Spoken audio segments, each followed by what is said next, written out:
All right, it is almost 2 o'clock, but I think we can go ahead and start. Thank you for joining us. Welcome to the first ever Dev Play Twitch stream of Quarterstaff. We're sort of inviting ourselves to Turn-Based Thursday Fest, which, if you don't know, is a group of developers who run Turn-Based Thursdays. So they focus on turn-based games, and Quarterstaff is a turn-based game. So we submitted to participate in their fest. Didn't get selected, unfortunately. This was after we've hustled and grinded and put everything into the game and polished it, and it doesn't matter. All those things need to be done anyway. So all of those were added to the build last night in a hotfix. You can find the full details of that on our Steam page. I feel like I should link the Steam page at some point, but I'm still figuring it out. Let's see. So today's day 1 of 5, and I think we can go ahead and get started. Yes, I've been playing Quarterstaff a lot, so I'm going to be having to temper myself and slow down a little bit, but that's okay. And if you have to leave the stream, it's all good. I'm going to be recording these and posting them to our company's YouTube channel afterward, so they should be available for you to watch as well. All right, let's get into it. Right. I do have an eye on the chat box, so if you guys have any questions or have any messages, I will see them. I think, but yeah, feel free to chime in whenever you're ready. So let's go ahead and get started. Great. Okay. I'm gonna make a new save, and this is something that we're super proud of, that we can actually, our cloud saves work really well. So normally I play on a Mac, which is my normal everyday usage computer. But for the stream, I had to borrow my husband's laptop, which is way more powerful than mine.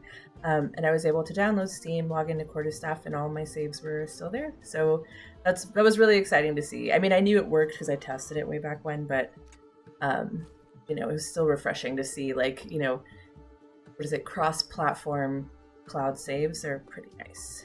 Right. Okay, and this is something we're also kind of excited about. Since Quarterstaff was built with accessibility as a first principle, there's a lot of ways to customize the way you play the game. Personally, I prefer the mouse just because it's easier for me. It's more visual, but if you like, you can always switch to the keyboard, numpad, lots of options. And then if none of those are good for you, you can also just go into the settings here. Here, I'll go ahead and show you guys that really quick. So you can actually go into the controls and you can customize your heart's content. I don't normally customize. Whenever I play games, I don't normally customize or change what's already there, just because I get overwhelmed very easily. But the nice part about Quarterstaff is if you want to get really custom and really intense with it, you can.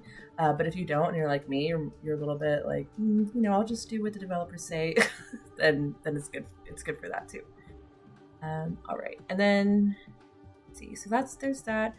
And there's additional controls here, but I think we can get into it later. Yeah, all that stuff's gonna come up later. So yeah, I'm gonna go with the mouse controls and we can start.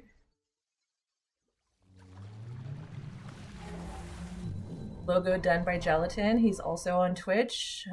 He's one of our animators and VFX guys. He's amazing.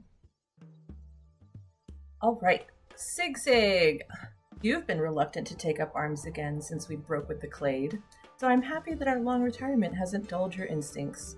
Something tells me that the corrosive blight in this area requires a firm hand, so keep your spells handy.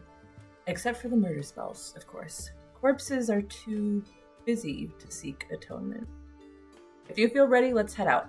If not, I suppose I can cause my meditation long enough to run you through some rituals. Thank you. All right. So I think I'm gonna give it a go and show you guys the tutorial first. I've been through it like 7 bajillion times, so hopefully it won't be boring. I mean, it doesn't matter if it's boring for me. I can make fun out of anything. Right, so we're gonna go to the basic moves tutorial. And what's really nice about the tutorial system in Quarterstaff is that you can actually practice anything you want whenever you want. And even the tutorials are optional. I'm not sure if you guys clocked that or not. So if you like to just jump in and learn and just start playing without a tutorial, this is perfect for that.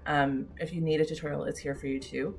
And another bonus is like, okay, we've got like basic instructions here, but also you can do like show detailed information. So that'll give you some extra details about every move. There's a lot of language here, so I may not read these out loud. I think I'll probably read like the abbreviated ones, but I'll skip step and dash because they're pretty self-explanatory. But yeah, so as you can see, Quarterstaff is tile-based.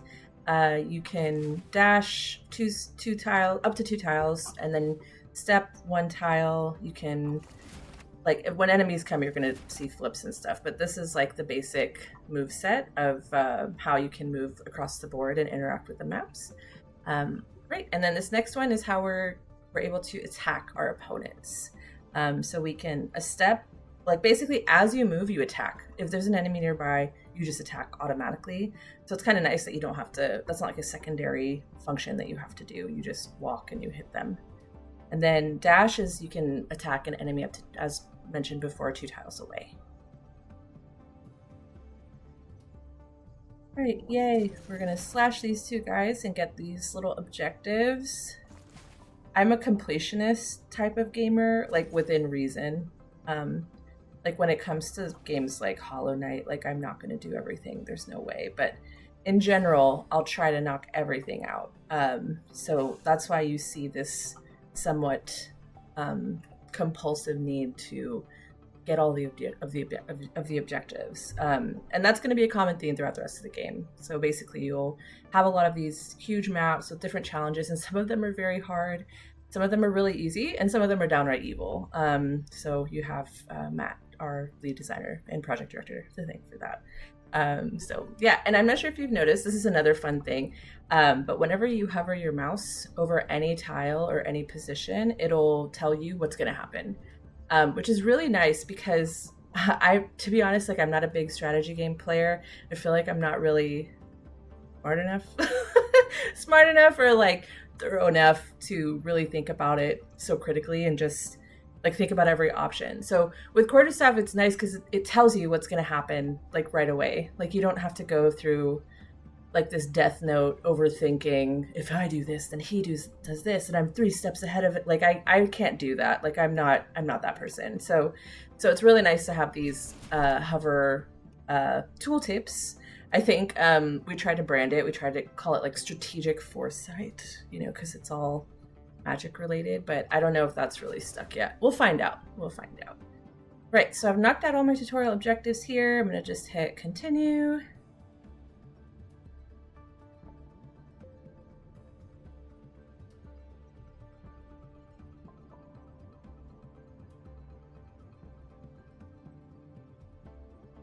All right, so this tutorial is about focus, which is kind of handy. It's just it's kind of hard to explain, but it's basically like it's your focus. It's like how focused you are compared to your opponents. It's basically, here, I'll read the thing. You must have a focus equal to or greater than your opponent to charge them. And charge, remember, is when you attack someone who's 2 tiles away. And then your focus increases as you cause damage. And also, this is also helpful to know, your focus has no upper limit, but it resets to 1 plus any unspent mastery at the start of each encounter. Unspent mastery comes from those objectives that I was mentioning earlier, so that's also handy. There's a lot on your side here. There's a lot of ways to become like OP. It's kind of nice. Right. I'm gonna charge this guy, knock this guy out. Yeah, I don't know if you guys can hear it, but our sound designer, Edwin Montgomery, he basically worked with Matt to create this sort of like this kind of chime that goes up in notes. I don't know if you can hear it at all, but you can kind of, it's like do, and then like whenever you just get into a really nice flow and you hit a bunch of enemies, then it sounds like a bunch of really magical chimes. It's pretty fun. I really like it. It's kind of unique. Right.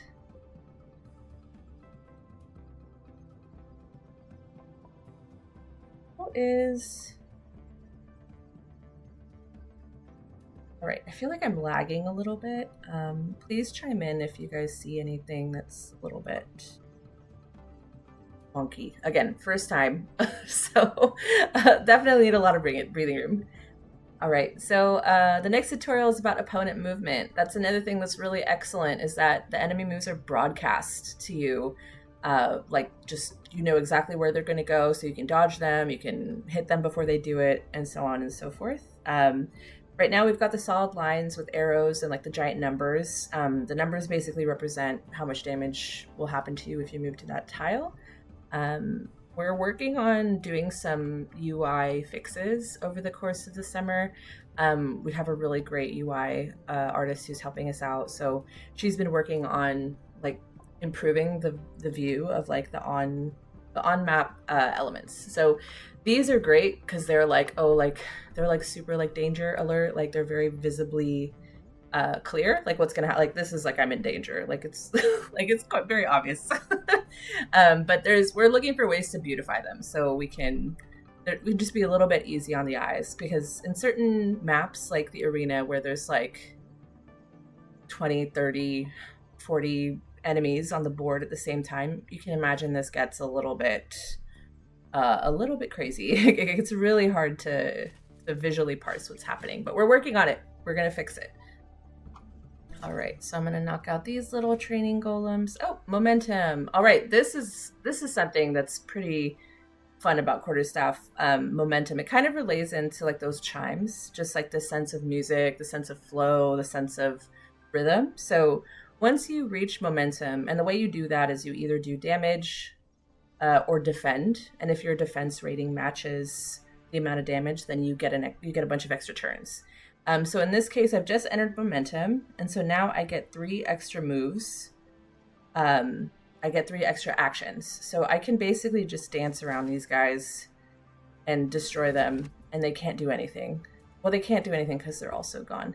I think they're going to respawn they're going to respawn on the next turn. So the idea is to keep up your momentum as much as possible, and that actually like helps you bring up your score. It helps you reach mastery objectives, and it also and it looks fantastic during the instant replays. So I think I'll definitely do an instant replay at some point so you guys can see, like even though the game is turn-based and like you can leave and come back whenever you want, you can actually just view the full encounter in video format after the encounter's over. And that's win or lose, right? So you can actually just go back and watch what you did. So it still has that sense of excitement and action. Yeah, so, and it's been perfect for recording. So whenever I'm recording reels or recording stuff for the trailer, anything like that, I'm always using the instant replay. All right, defend. This is one of my favorite abilities, just because it's kind of a sleeper hit, I guess. It doesn't seem like it does all that much, but actually it does a lot. So you can basically defend if someone's attacking you, and then you can like pump up your defense later on. But this is really great, and I'm gonna weaponize this a lot later. It's I'll spare you like me explaining it right now, but I'll like you'll see what I mean when I say it's super powerful. Yeah, so we'll defend, and we can and then flip. Yep, can you tell I've been through this tutorial like so many times? I know exactly what comes next. Flip. All right.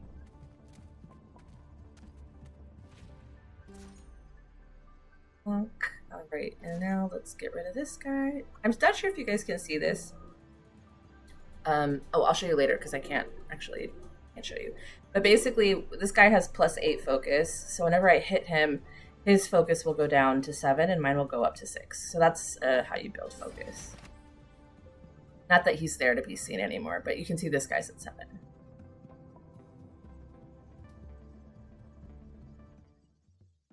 All right, so let's go ahead and start the first mission. I think for the other tutorials, I may just like combine it with the gameplay as needed. Like I can, if you guys want me to go into more detail in terms of like what tutorial you want me to explore more, I can definitely do that. But also like, I mean, you can also just like buy the game. It's on sale right now, I think 25% off. Yeah, so You can always buy the game and check it out yourself. You don't have to be at my mercy. Oh yes, loading tips. These are really fun. So this is a great way that we were able to inject some additional lore into Quarterstaff. Just because we have a non-linear game. You could literally play the opening region and then go directly to the end game if you wanted. But more on that later. I'm just going to read this. First principle of magic: destruction is simple and irreversible with magic, while using that same magic to create or heal requires complex and sustained effort. In youth, destroying that which threatens you will seem your only recourse, but with time, you will treat it as an act of last resort. The Grandmaster. Alright, this is our first mission. Archie, self-professed most accurate archer of his village, population 34. No shield, no sword. Buddy, I don't know who you are, but you're about to get some free arrows. Sig, always your familiar, usually your friend. A lone archer? I feel sorry for him. He genuinely thinks he has a chance. Yes, Sig is our resident trash talker. Right, this is just pan and zoom, very straightforward, just a way to look around the map, and then just to give you guys a view of that. Hide the HUD really quick, and you can kind of see all of our maps are done by Mari Takayama. She's really amazing. She's been killing it since day one. So can't help but show it off a little bit. All right, so what I'm gonna do here, I don't want to give this one away, but since this is the first mission, it's like extremely hard to die. I think we're considering putting like an achievement that if you die on this level, you get an achievement just because it's that difficult. And I'm going to show you what I mean right now. I'm going to show you what I mean. So this is just another recap of the opponent attacks. You can actually go in here and practice. It'll take you to the arena, like just that separate practice arena. But we're not going to do that now. We're gonna play with Archie a little bit. So Archie's here. I'm gonna just run away from him really quickly. There is a way to get all these objectives, but I kind of feel like it's a spoiler. I don't want to like solve the problem for you right now. But yeah, let's get him. Okay. Oh, got him. Oops. Archie, only courageous at long range. I yield, stranger. The boss will have my hide for failing to guard the path, but I just want to go home. Me too. Sig, often lurking in a travel pack. Adorable. Go on home, little soldier. You tried your hardest. I know beating them with a stick isn't ideal, but it isn't outright murder. See, coming out of retirement doesn't mean people have to die. Calresh has Satchel Lint older than Archie. So this is your character. You may have noticed that they do not speak. All right, so this is sort of a recap of everything you've done during the encounter. It calculates your score, it calculates your objectives. It's pretty handy. I mean, it's very informational. So feel free to skip it. Feel free to, examine. But this is the most exciting part. So this is the instant replay. I'm going to do it now because it's going to be kind of short. But basically, it does a little recap of everything you just did. All the moves you took, the camera follows you, and you can do it half speed, full speed, double speed, and my favorite is quadruple speed, just because it's more fun to watch like this little figure run across the board frantically and destroy a bunch of enemies. Yay, okay.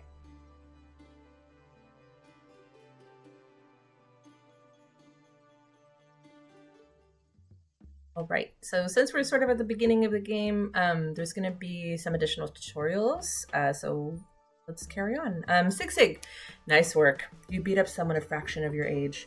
Let's make camp and take some time to investigate the area and review our abilities. Your abilities. I know mine perfectly, but I'll wait patiently as you recollect your thoughts. Click on the campfire icon in the bottom left corner to view your campfire options. Look, it's so pretty. One of our first artists who was ever with us, Laura Cardberg, did this background, and it's so serene. Andre was the one who animated all these cool little effects. Right. Sig. Clade Hedera was as dysfunctional as a family can get, but that school made us the versatile wizards we are today. Depending on what we encounter, you can always rethink your fighting style. Just please don't be boring. It's bad enough that we can't use any disintegration spells. You may freely exchange stats between missions. As you earn mastery points from completing bonus objectives, you can spend them on upgrading your stats. All right, so this is also another bonus. You can see it right here. Stats may be exchanged at no cost between encounters. So you can basically bump up your health, you can bump up defense, speed, which means you get more turns, finesse, which we'll get into that later. But yeah, this is really nice because you can adjust it and change it as much as you like. I like to put one in defense. Surprise. Right, so let's follow the little exclamation point. Sig, word of our arrival has spread. Don't get too comfortable, there's soldiers approaching. I doubt they brought enough fighters to stop us, but it'll be good sparring practice.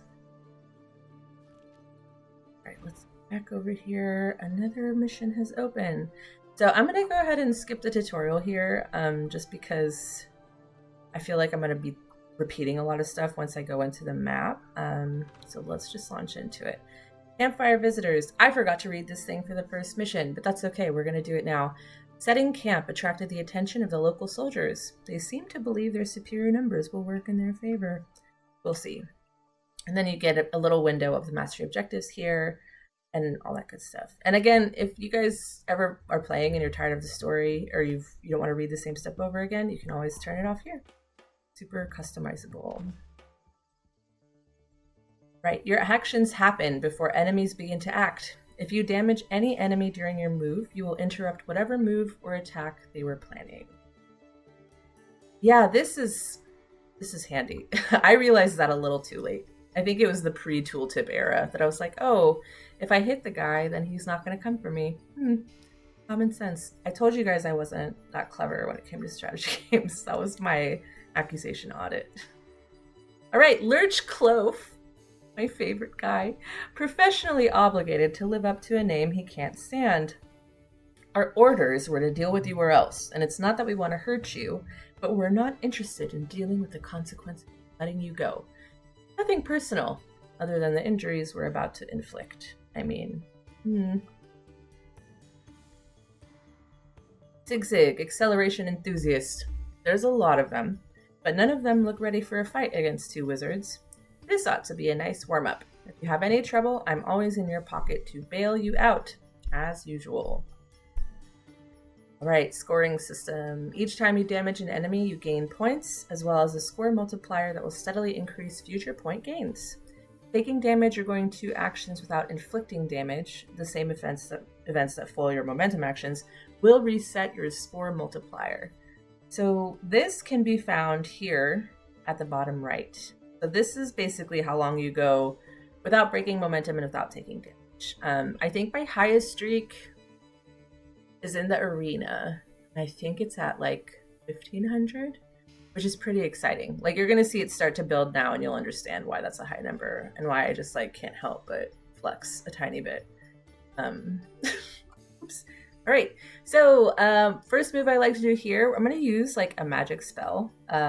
Whenever you start the game, you're given one magic spell, and that is Sig. That's just what he was talking about. So basically, you take your beloved, adorable chameleon familiar, and then you fling him at somebody else.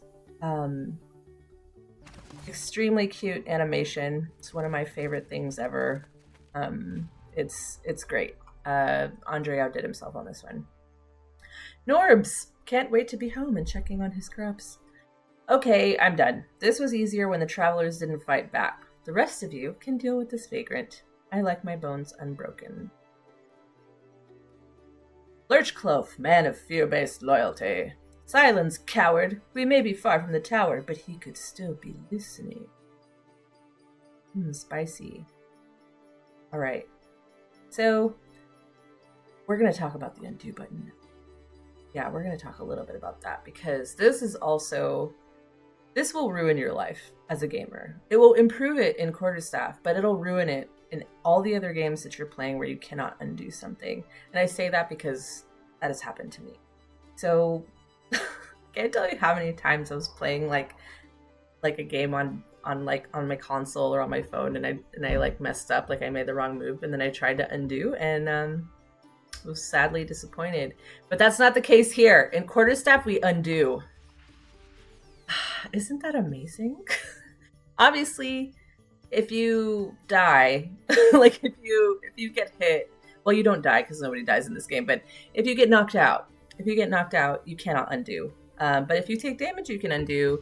If you make the wrong move, you can undo. If you use the wrong spell, you can absolutely undo. Like it's extremely wonderful. You can only take it back one turn.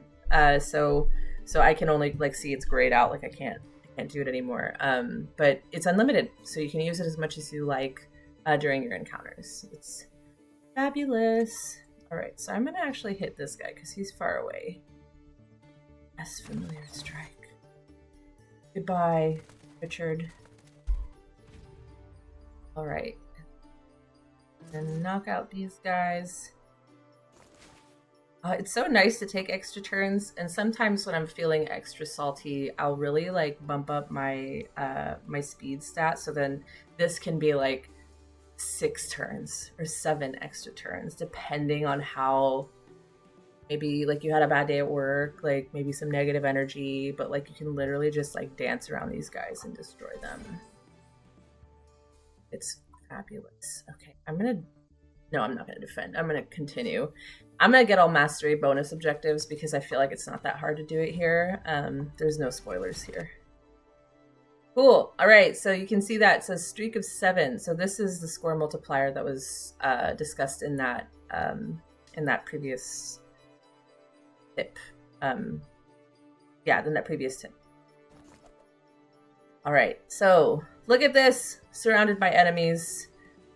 How should I take them down? So this is a perfect opportunity to introduce kind of an AoE, but not really. It's a nice way to knock out a bunch of enemies at once. And then it also expands the potential of your spells too. So you can use this as a modifier to make your spells more interesting, more powerful, whatever you want. But this is the flourish. So flourish attack. So look at that. So it's projecting that I'm just going to knock all of them out, and it's very exciting. So let's do it. Wonderful. All of them are down. Flourish animations were also done by Andre and Dennis. Dennis was also the other 2D animator we had on this project. Both of them, including myself and Matt, are all veterans from South Park: The Stick of Truth, which came out. That was 10 years ago? Good Lord. All right, I'm aging myself. All right, fascinating, says the mysterious figure. Calrush has seen this one before. Zigzag, shifter of many colors.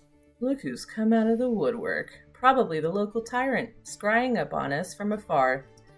Well, if my incompetent henchman couldn't stop a single decrepit traveler, I'd get curious too. All right, let's see how we did. Yes, all 3 mastery bonus objectives. We love to see it. And the highest combo I had was 13. So this is what I was referring to before, where I said my highest combo was like 1500 or something.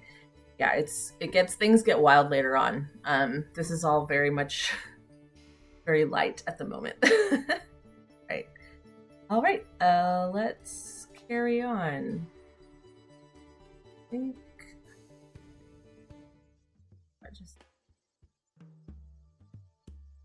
okay. All right, let's keep going. Oh no! Hang on. Dang it. Let's see. How do I redo this? Somebody help. I suppose I should have. Let's do this. We're gonna go for defeat, and then we're gonna get that image again, hopefully. Going backwards is orders of magnitude more intensive than any forward motion in time. If it were easy, don't you think I'd already stepped back in time and found a different apprentice that asked smarter questions? The Grandmaster. All right. Yeah, we're gonna wipe out here. I feel like it kind of helps to see a little bit of a knockout. And then you can witness Sig's pleasure. Alright, so as projected, these guys are gonna knock me out. Sig, capable of improbable ferocity when needed. I'll cover your retreat. Let's regroup and try again. I get it, you need some time to adapt to non-lethal tactics. 80 years ago, you would have annihilated them down to dust fragments, so there's bound to be a transition period. Wah wah. Okay, well I already won it. But that is another feature, I guess. No matter how many times you attempt an encounter, even if you lose, or if you're just struggling and grinding and then wiping and over again, rinse, repeat, you still get some renown, which is really nice. Renown's a currency. I'll talk about renown in a minute. I think we're about to anyway. Okay, so joke's on me, that didn't appear. But anyway, this was a comment from Sig to use the renown to go back to the market. Let's go to the market. So, Sig, what a quaint little hamlet. You have money, right? No? I have plenty, but we did agree to keep our expenses separate after that cursed coin fiasco. We'll need to barter with our reputation and renown. They haven't chased us off, so it's safe to say the locals approve of all the soldier thrashing we've conducted so far. Let's browse around and see what's available. Alrighty. So we have 3 different stores here. They each belong to the different schools of magic. So this is geodes, fossils, and ancient curios. Doubt this merchant will have a magnetic Mobius laying around, but I'm sure I'll find something useful here. Alright, so here is his market. Welcome, my friend. Tired of mining for your own copper ore? Well, you've come to the right place. Alright, so this first chime is a spell that Kalrush already comes equipped with. This is a spell that that uses Sig. Nice charm you've got there. I could get you a fancier setting, or maybe runic carving's your thing. So he can upgrade this for you with enough renown. We don't have enough for it right now, but we will eventually. So as you can see, whenever you click on these spells, you can see the 2 versions of the spell that you're able to use. The first is like the basic normal attack, where you throw Sig at a person. You can even throw him at a tile and then wait for someone to walk into his trap. Or you can use them to grab and smash or throw. So Sig can grab your opponent and throw them or smash them in place. Very useful for those pesky archers. And then this is the Helix of Amber Wool. People ask me if the tiny lightning bolts come from the sheep or the sap, and I tell them it's the interplay. This is a lightning spell. Big fan. Also range spell. Comes in handy later. Takes a lot of pressure and time to make that kind of rock. I can't be selling all that pent-up earth magic to just any wandering wizard. This is the red Eclogite Talisman. This one's handy because it's like you can either cause an earthquake or you can literally grab someone and throw them into the ground to cause an earthquake to hurt many others.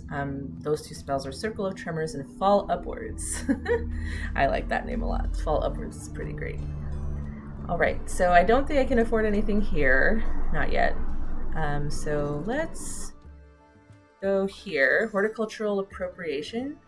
This thing. This plant nursery should have everything I need for channeling nature magic. Greetings! Have a look around! Right, let's try the flask of spring water. I was about to ask, what possible harm could this mysterious stranger do with a flask of elemental water? Perhaps I don't want to know the answer. So with the flask of spring water, you basically freeze the ground and make all these chuckleheads slip. Nice. I think it applies prone, which opens you up to even more abilities to knock them around, throw them into each other, that good stuff. The next, and arguably one of the best, if not the best spells in the game, Seed Pouch. Wait! You want vines that aren't toxic or fatally constricting? Of course I have those. It's just been a while since anyone's asked. So we have Thorny Brambles, which is basically ground hazards, constantly causing damage to keep your momentum up. And Spring Step, which lets you teleport, which is marvelous. The next talisman is the Dryad Talon. I'm going to trust you know what you're doing if I sell this to you. If you keep your hands in your pockets, you'll find out real quick they reliably return to your hand. These are pretty handy. Also, not very straightforward to use, but they're really useful in terms of like ranged attacks. Lots of boomerangs, pretty fun. This one's a little bit more hardcore, so I usually don't buy this until later on. All right, and last, oh, I keep clicking. It's my muscle memory. Jewelry and fine silver. If I'm looking for an eye-fetching, oh, there's a typo here. Let me write that down. Yes. Fair warning, I did say I was going to be doing this.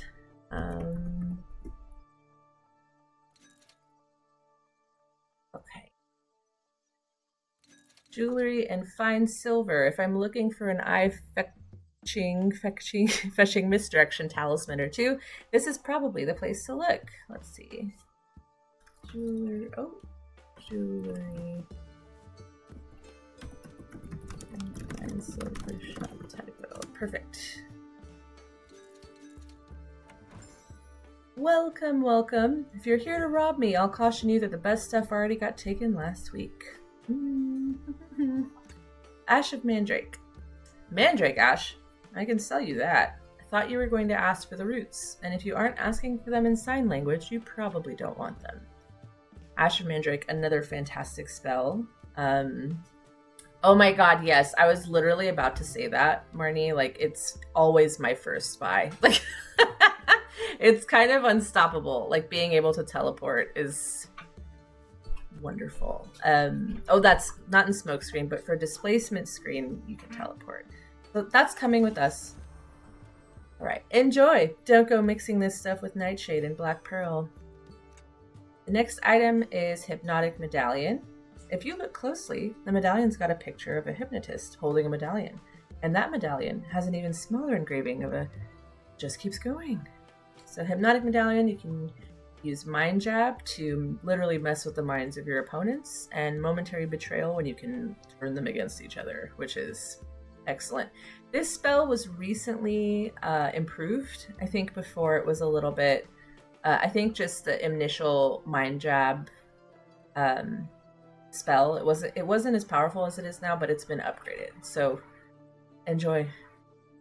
And the last one, Prismatic Mirror. Only one other wizard's come in here asking for something like this, and he's lording over this realm in that garish tower. But you might be our best hope of his reign ending. All right, Prismatic Decoy. Illusory Decoy. Throw a decoy of yourself elsewhere to distract your enemies. This, this one, I actually thought it wouldn't be useful at all. But later on, once you become entombed in opponents, you're actually able to throw their attention somewhere else, and then you can run away. This is that I think I use this probably the most in the arena, where we've got God, there's so many enemies. But when the arena, usually when I grimace, I'm referring to the endurance trial. So I think that we have 3 tiers for each, and the endurance trial is wild. Anyway, so Illusory Decoy is super handy in that situation. And then Illusory Sidestep is our 3rd teleportation spell. Also wonderful.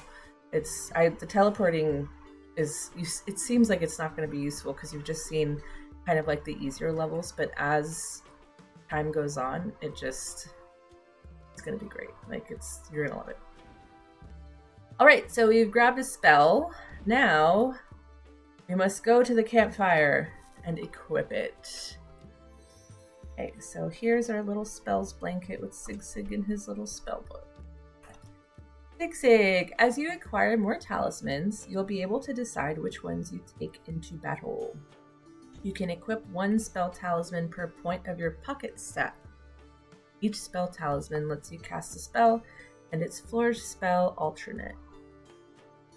Alright, so we've got 2 pockets here. We've already got the Chameleon Charm, which is Sig. So let's go ahead and equip Ash of Mandrake. I love this guy. He's gonna be super soon. So, and if you want to equip more spells, I think there's, as you probably guessed by now, there's 9 total spells that you can buy in the market. and you basically just assign points to your pocket stat, and that'll give you another slot. But we're not going to do that yet because I can't afford any other spells right now, so we're going to wait on that one. Right. Okay, let's carry on. Okay, the Blighted Trail, Mission 3. Oh, and shout out to Elan Ha, who does these biomes for us. They're so beautiful. The guard tower. The road into town is blocked by toll collectors, with more interest in having an excuse to thump heads than to collect coins. The peaceful locals will probably appreciate the removal of these bullies. Alright, let's get to it. Thank you for one last gathering of the Clade. My next journey into the turbulent portal will be my last. There is no one to push you and challenge you now. You must be that to each other. You all know how I feel about rules, so I'll leave you with only one. No killing each other. Final note of the Grandmaster. Bowen. Thought changing his name from Owen would be clever. Finally, some action. We've been waiting for a fight. Nice of you to stop by and help with target practice. Sig, adept of leaf and thistle. Yes, we're very frightened, young man. Anyway, you can sense it too, right, Calrush? On the other side of that guard's nest? If we act fast, we can preserve that sapling before it wilts. You could sprint, flip, and dash your way over there, but we have vivid and painful memories of teleportation training that shouldn't go to waste. All we need is the right talisman. Speed sapling. Oh, this is a fun collectible. I think one of our only collectibles, but it's okay because it's cool.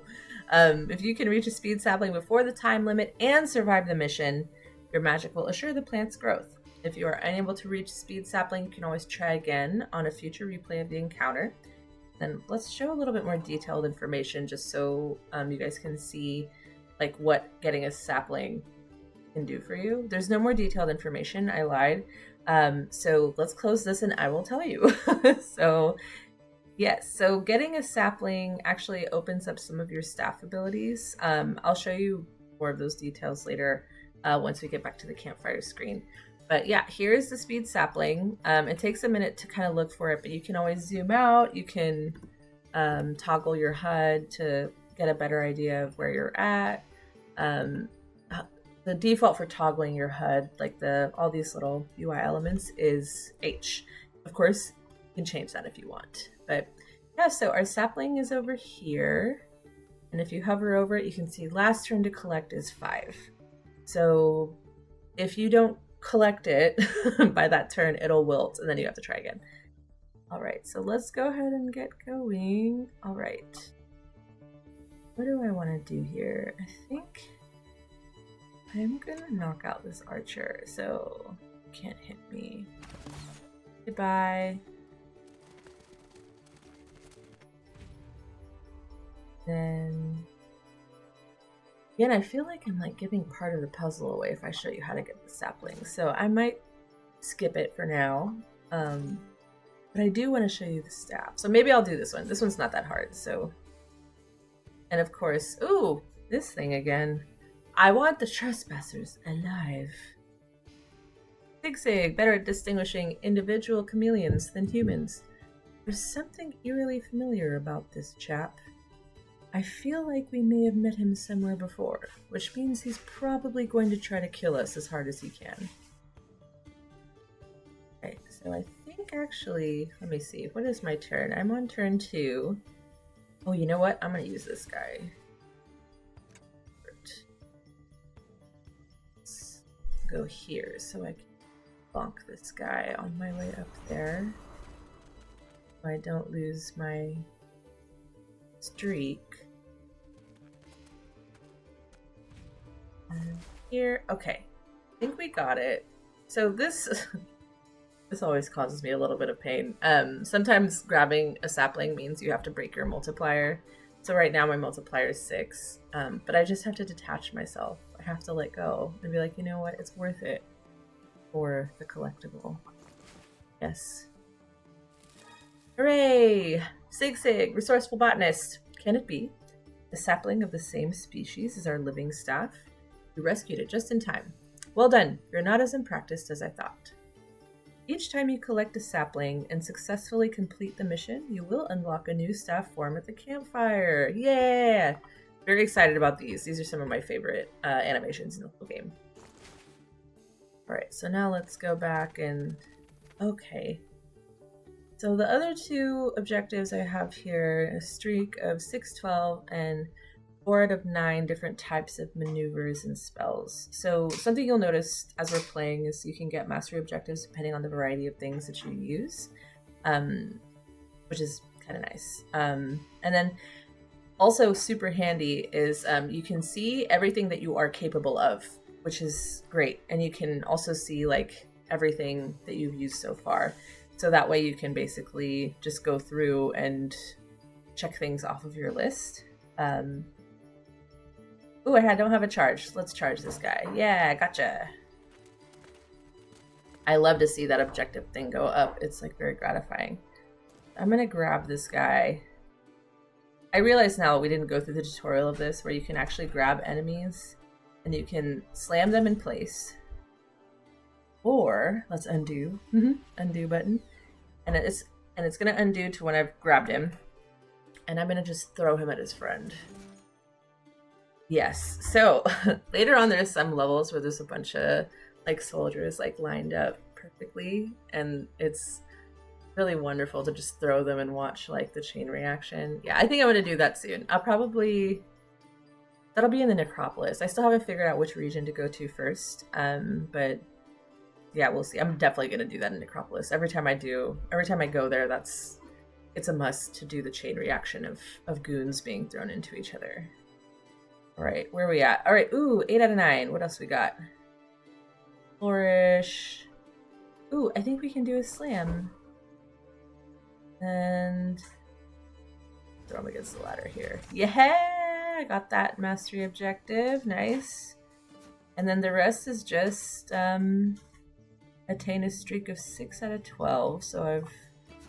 Oh, by the way, it still said 6 there because that was my highest. My highest so far. So the game does give you credit. Like, let's say you get a combo of like 160 and then you have to break it to pick up a sapling or something like I did earlier. The game will give you credit for your highest multiplier, which is nice. It's like, yes, I still did that. You know, you've been seen, you've been acknowledged. The game knows it's gonna take care of you. Right.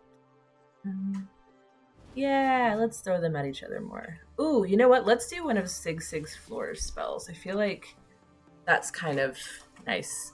So you can see like whenever you click like a ranged spell, like this area highlights. And this guy's days are numbered. So we're gonna grab him, and then we're gonna and this is really nice because you can just one-shot him.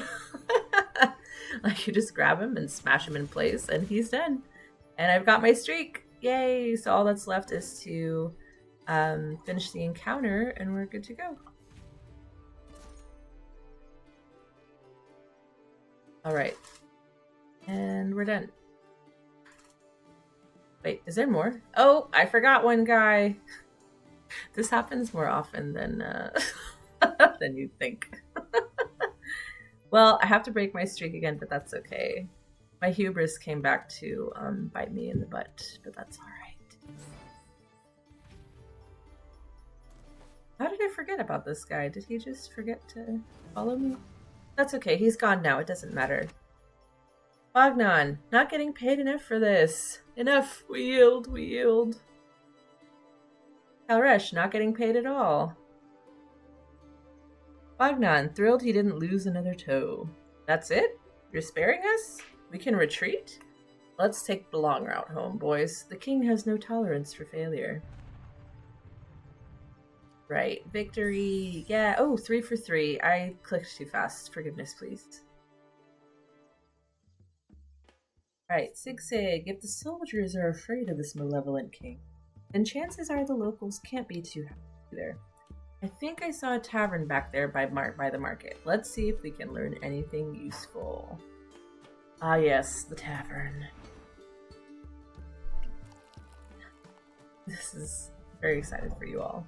Alright, Now, Calrush, I know you tend to be overly talkative and can have trouble paying attention to when people are speaking, especially when it's just you and me. So be sure to listen closely if the locals decide to confide in us. I want to get a better idea of what that lich calls himself and the consequences of the baneful magic that's pervading this vale. Who knows? Maybe we can help a few of these patrons out. Some of them look like they need it. All right. Oh yes, agreed. There's so much personality here with all of these. Oh, I'm just responding to Marnie's comment. The tavern has some of her favorite art, which is yes. I think Laura somehow came up with these characters just out of nowhere. We're just like, we need tavern characters, and she's like, let me take care of it. So she went to the drawing board and came out with these guys, and they're all like, they all have a lot of personality. They were really easy to write for because of that. Especially like these little imps. They're awesome. But we're gonna start with the bartender. Vinabriax, the bartender. Easily one of our proudest moments whenever we're writing this name. Welcome, friend. Pull up a chair. What can I get you? Mead, brew, potions? If none of those interest you, then can I interest you in finding another place to drink? Just kidding. There's no other watering hole in these parts. And before you ask, no, I don't have any quests for you. We're a neutral entity with our own interests, and I plan to keep it that way. No meddling about in the king's business. All right. And I think he's got another one. So, what's your business? You don't look like a hero. I sense a bit of magic about you, though. It's a demon thing, by the way. I sensed something similar when the king came sniffing about during his conquest. But I can't imagine you're in league with him on account of, let's just say, your raggedy clothes. Your pet doesn't seem all that threatening, but there's something peculiar about him, too. Are you planning to stir up some trouble here in the Vale? Ha! That'd be interesting. All we have by way of entertainment are these sad drunks telling the same stories over and over. So if you're gonna break this curse of boredom, I won't be mad. I'll even throw in a free pint. Actually, make that a discounted pint. Our resident cheapskate. Alrighty, let's do these guys next. They're the best. Lucifer and Friends Limited, definitely playing hooky. Do you have snacks? We love snacks. The snacks out here are better than the ones near the portal. Everything poisoned and yucky. Fresher fruits out here. Fatter chickens. Yummy meats. Better than human meat, yes? Cow meat, the best. Will you give us snacks? No contracts. No strings attached. Just snacks. In return, we give you, is that an apple? Yes. I know it's kind of silly that I chose this one first because the Demonic Wastelands, the region from which our dear little Lucifer is from, is not ready yet. We're planning to release this region later this month. I think towards the end of April, beginning of May is what we're shooting for in our next patch update. It's looking really great. This, I think, was probably the most fun region to work on. Just this mix of corporate corruption with demonic sensibilities was pretty fun to play with. So we're really excited to show you guys this one. All right, and I think he's got one more. We ran away and never going back. The food is bad. Lots of good food here, though. No quotas to meet, though. No mean other blacks, but no go home until quota done. You fill our quota, yes? You go to portal. Many of us welcome you, yes? Many of us flying high with beautiful wings say hello and sign you up for lifetime offerings. Some say slavery, we say harmonious partnership, yes. Go now. Tell Maples we sent you. Tell Maples Pucifer sent you. Make him write Pucifer name on contract. Poocifur. Love that guy. All right. Let's see. Let's talk to her. Kiva the Retired. Another lone wolf come to partake of the tavern's brew. Like recognizes like, stranger. Take a seat beside me and let's reminisce. The only person you can rely on is yourself, you know. I've learned that lesson for the last time. Kiva is from... she'll tell you. I wasn't always alone. My comrades and I used to get up to such trouble, but we never hurt anyone, you see. We had a strong policy of mostly non-violent theft that gave us a good life. Sure, we made people mad, but we left them alive enough to be mad.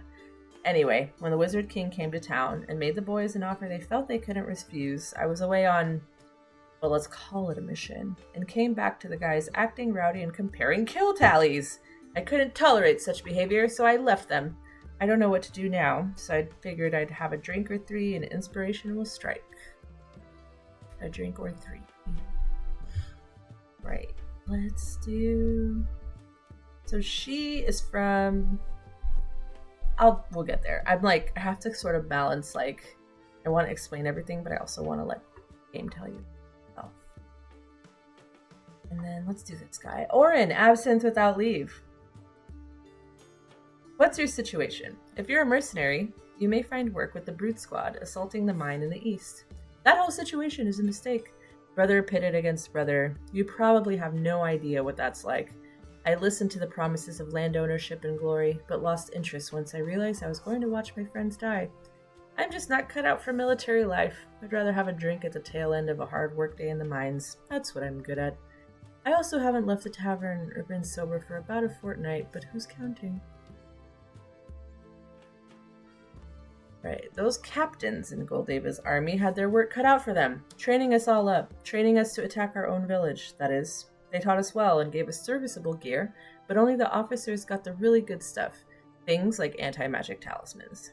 We all huddled up around those talisman runners to stretch the protection, but who knows if it'll even work when the time comes.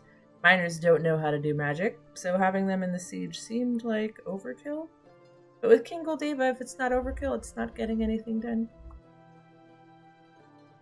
All right, General Frey, leader of the exiled Hoverhawk Regiment. I know the look of a warrior when I see one. You try to hide it, stranger, but your gait gives you away. What brings you to Lulenvale? Not willing to share? That's all right. A woman's business is her own. You've come at a difficult time, warrior. Corruption runs unchecked. The cycle of the seasons is awry, and friend has become foe. We see all we love beguiled by an indifferent conqueror. We have little to share, but you are welcome beside our fire. Realizing now I forgot to read her name. General Frey, leader of the exiled Hoverhawk Regiment. The bonds the Dryads share with each other cannot be understood by outsiders. Be warned, if you push too far into their territory, you will find thorny traps that they have flung there specifically for you. You may find them challenging since you have no wings to speak of. Is there really no other way for you to traverse this world? I pity you. Oh, thank you so much for joining, Marnie. I'll be here tomorrow. I'll be here all weekend. Yay! All right. Who's next? Okay. I'm gonna just do this. Kiva is from the Bandit Hills. General Frey is from the forest, and Orin is from the Battlegrounds, which is a locked area as well. The Battlegrounds will definitely be coming out either before we transition to full release, or at the same time. But the forest is ready to play, Bandit Hills are ready to play, and the Necropolis is ready to go as well. Let's talk to this guy, Chod, formerly known as the Promised One, Ajax IV. I'd found it, man, a place where only the strong and the ruthless rise to the top, while the weak and timid are, let's just say, phased out. I was ready to take over. Months of planning, strategizing, knives in the dark, and empty prophecies. I was poised to take the... It was within my grasp. I can still feel the cold steel on my fingers as it rolled away from me, down into a sewage sluice. I dove in headfirst after it through the muck and the stink. I'm supposed to be king. It's my destiny. I'm the chosen one, I thought. Not wrong, Chad. But did I get the crown? No. I took losing it so hard, you know. Had to rethink some things. I didn't feel like myself anymore. It was time to leave the Necropolis. I'd even hurt some of my best friends for a chance at the top. It's amazing what you realize about yourself when you're alone with your thoughts. You look like an adventurer, I guess. What's with the mask? Once upon a time, I'd think it was cool, and now, well, I don't know what I like anymore. All the chosen ones go to the Necropolis, so if you're on a quest, you can start there. Look out, though. The competition to be a hero is fierce, and there's a chosen one on every corner. And last but not least, Horus, the resourceful. It isn't much, but this watering hole is certainly an improvement from the limited fare we have in the mountains. I always stop in for a sip on my way back home from the market. Don't tell my mate. Horus Horn at your service, purveyor of sacred relics and mountain spring water. They say it has healing properties. The fountain of youth, the ambrosia of the immortals. Results not guaranteed. All sales are final. If you're aching for some...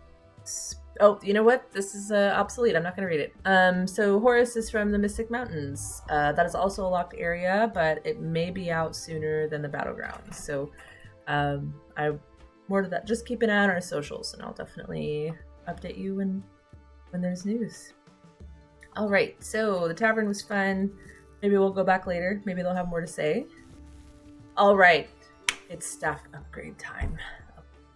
So here, I'm going to read what Sig Sig says. My explanations are unnecessary.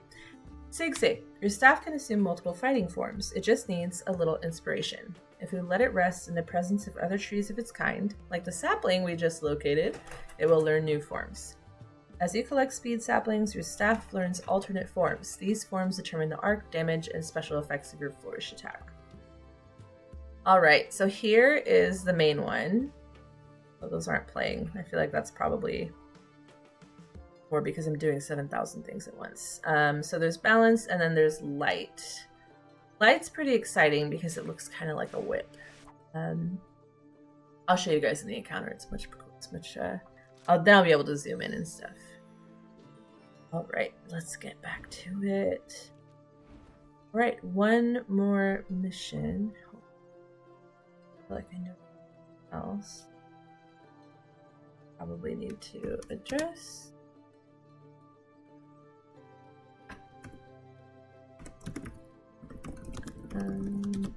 Okay. Right.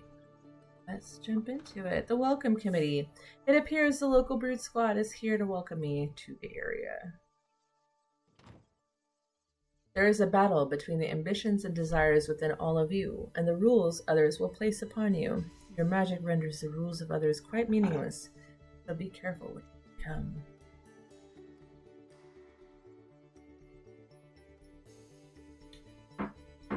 Not any friend that rings a bell? The decades have worn you down, old friend. You were once a swirling vortex of arcane wrath, and now you fight with your hands like some sort of peasant. The Grandmaster would be weeping. Kalresh, student of the Grandmaster. Sig Sig, student of the Grandmaster. Oh, great, it's him. But wait, if he's here, then that must mean... Lulim, student of the Grandmaster. Siggy! When the soldiers described being grappled by an ordinary lizard, I just had to probe their minds to see for myself. Aside from putting on a little weight, you look the same as ever. Sig Sig identifies as cantankerous. Ordinary, I'm flattered. This is an unexpected but not altogether unpleasant reunion. If that statue is any indication, you're looking fabulous as usual, Archmage Lulim. Goldeva, unburdened by modesty. Am I not fabulous as well? Majestic, the prime ideal of a ruthless sovereign. Even after all these years, you're still so stingy with your affection. Kalresh typically avoids family reunions. Goldeva, student of the Grandmaster. Oh, my wayward kin. I can't wait to see how you deal with my soldiers now that you're going to great pains to spare them. Way to make things harder for yourself, since we both know you could disintegrate them with the bat of an eyelid. Worry not, I won't distract you. I know how hard it is for you just to stay upright. Alright. So, Sig Sig mentioned a statue. Let's look at it.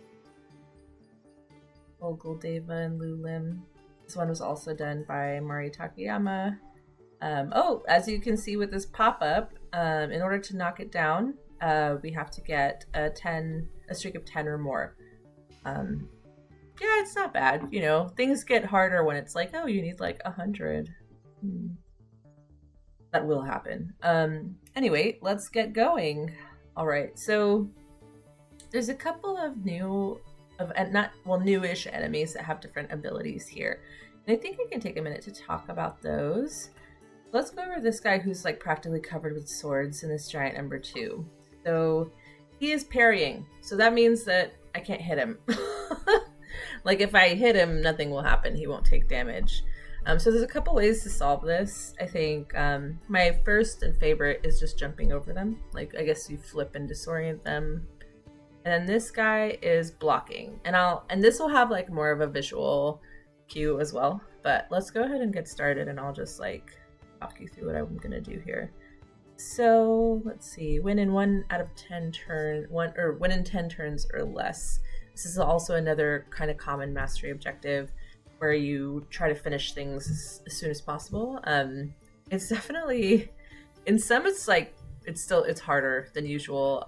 Like I think there's one in the Necropolis that says finish in 10 turns or less, and it's like, but how? I think I got it once, but I wasn't able to do anything else. Like I wasn't able to get any of the other mastery objectives. Well, besides like complete adventure, I mean. Okay. So I'm going to defend here because I want to jump over the sword guy.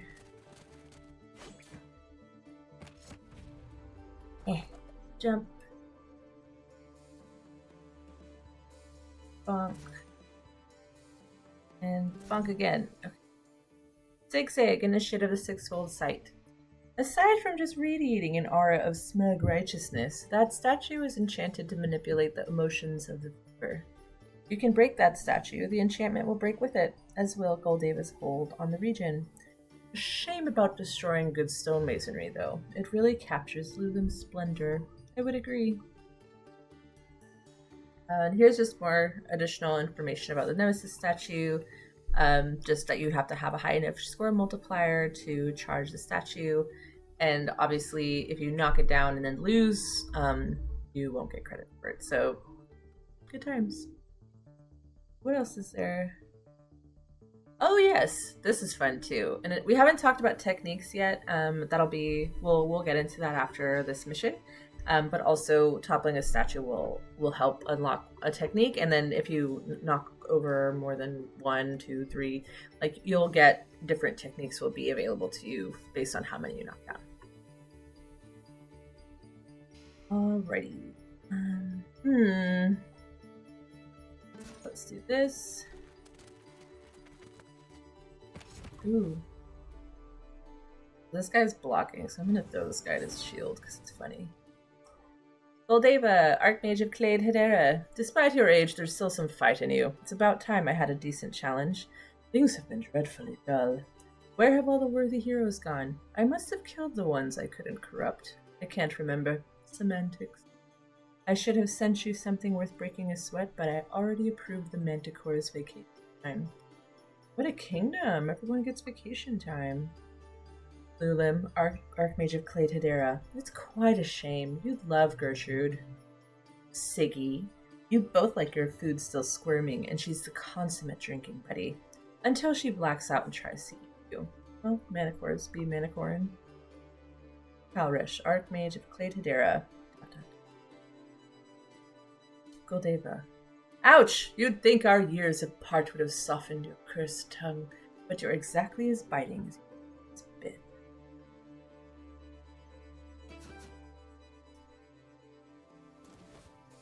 Alright, let me see. My multiplier's at like 9, I think, so I want to start making my way towards the statue.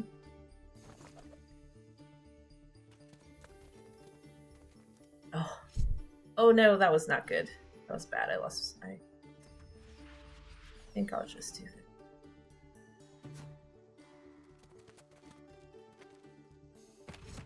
I'm gonna surf this guy. So something that's kind of like a bit of a silly way to solve a problem. Because sometimes you have to travel throughout the map to reach. Like right now, I'm at the southern part of the map and I need to get to the statue. But if I just teleport myself over there, I only have like 1 range spell, so I'll be kind of unable to keep up my damage to keep my multiplier going. So what I'll do is like I'll kind of like I didn't know that like I was kind of just doing this at first, and then Matt and I were talking about it, and he's like, "Oh yeah, you surf them," and I'm like, "Oh, that's right." So you just grab them and throw them, and then you basically like have your own little damage farm here with you.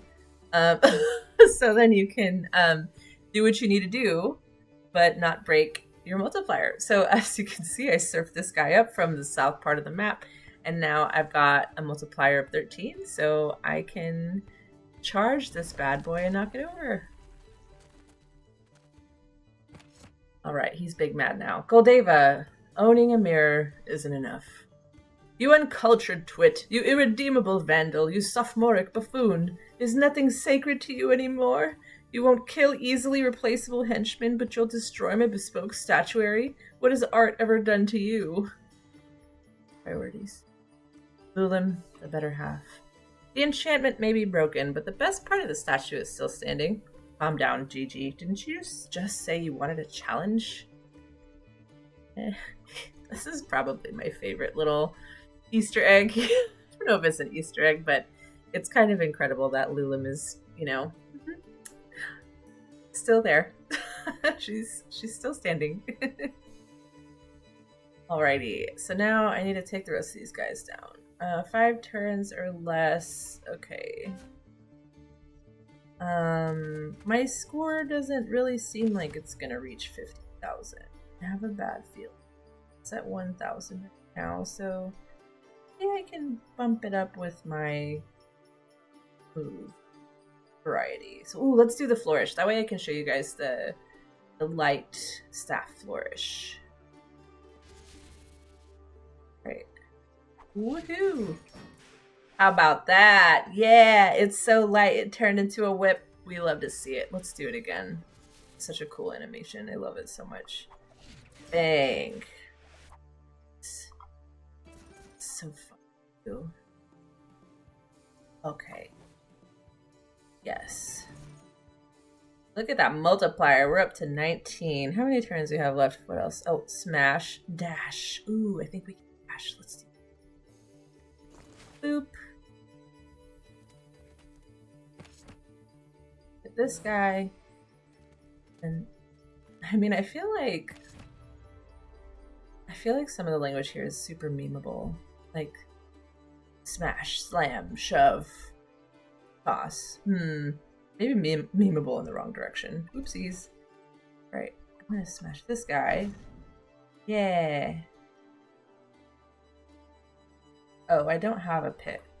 Pits are like, you know, the dark side. You like can throw people in a pit and knock them out really like instantly. All right. And then, ooh, you know what? I'm gonna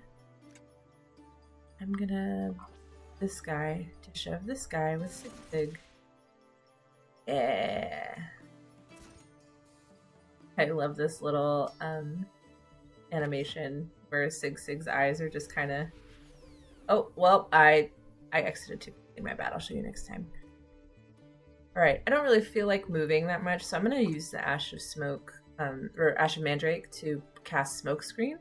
That way you can kind of see what it does. So notice this guy's parrying, can't hit him, can't do damage, and then this guy has a shield. So if I try to hit him from this direction, like he won't take damage, like I have to be behind him. I'm not bothered with that right now. So I'm gonna just cast Ash of Mandrake and you'll see that actually all this like projected damage is not gonna happen. Yeah, that's what I thought. See, they have been pacified. Yes, so then I can just literally just go to town and just knock them all out. That is the really nice part of this this spell, the smoke screen. It's super handy because you can basically like put these guys out and just like farm hits. Yes, mastery bonus objectives. Sig, iconoclast. Good work rigging that statue. The magic it was radiating has gone dormant. Now that we've secured the area, we can disenchant it properly, just to be on the safe side. Goldeva, Iconophile. Yes, congratulations. You clobbered some henchmen and vandalized a national monument. Lulim knows where the bodies are buried. This brings back memories, except for the part where you spared their lives. You're much more restrained than I remember. The Kalresh I knew would have turned them into pink dust. Where are you, Lulim? You are missing, Lulim. I tried to fix, we definitely tried to fix this bug, a week ago. And it didn't reproduce. Lulim not appearing during... Oh, what is she saying? Oh, dang it, Bobby. Okay, hang on. During victory comment. Okay. Well, I guess I don't know how to reproduce this. Well, a problem for another time. Is we fixed you like 5 times already. Welcome to game development. Oh, dang it. Now I clicked out of it. Okay, so we're going to do it again. Because, yeah, like Goldeva's comment is kind of important here. It happened because I clicked out of the window, and then when I clicked to like take the note on like the errant speech avatar, and then when I came back, it clicked out of it again. We love speed here, but also it definitely blows up in my face sometimes. All right, let's continue. Oh, you know what? I should have just hit retry stage. That's what should have happened, but this gives me a chance to take. Except for that preposterous disguise, Goldeva hasn't changed one bit. He still has that dependency on external validation, or as he once called it, zest for preeminence. But we can't underestimate him. Who knows what arcane gimmicks he's learned since we last tangled with him. Clearly, I'm the only wizard in the area who can stop him. Okay, one of 2 wizards in the area who can stop him. I suppose you can assist me. We both know you need. Alright, so we're gonna do this one again. Just because I want to show a little bit of, like, yes, you can replay and still do things differently, but more importantly, we need to get that line from Goldeva. I was too distracted with the Lulim's failure to appear to finish reading that part. Your momentum actions are lost if you fail to inflict damage for 2 consecutive turns, so keep up your attacks to maintain your momentum. This is on brand, because I was just talking about surfing that guy across the board. Alright. And you know I screwed up again because I forgot to reactivate the comments. So basically it's set to default that if you've already seen some story stuff or some dialogue, you won't see it again. That's just to prevent repetition, and it's kind of like annoying to read through all the same stuff again. But we need it for this case because I goofed. So we're going to just power through this. That illusion had no shadow. Even a child would sense a ruse. Again, this one has no scent. Any animal would have been spooked. Again, I'm hearing it make noise before I see it move. What kind of illusion is that? Again, the Grandmaster. Alright, so I'm going to just power through this. I know we've read all of this already. If you want to skip dialogue, you just hit escape. Yay! And that'll skip that whole section of dialogue. Alright, let's just get through it. We don't need to knock over the statue again, because it's already been knocked out. Hello. Yes, Sig Sig, thank you. Yes, we've done all this. I feel like I made a wrong move here. Let's go this way. God bless that undo button, you guys. Like, seriously, God bless it. Like...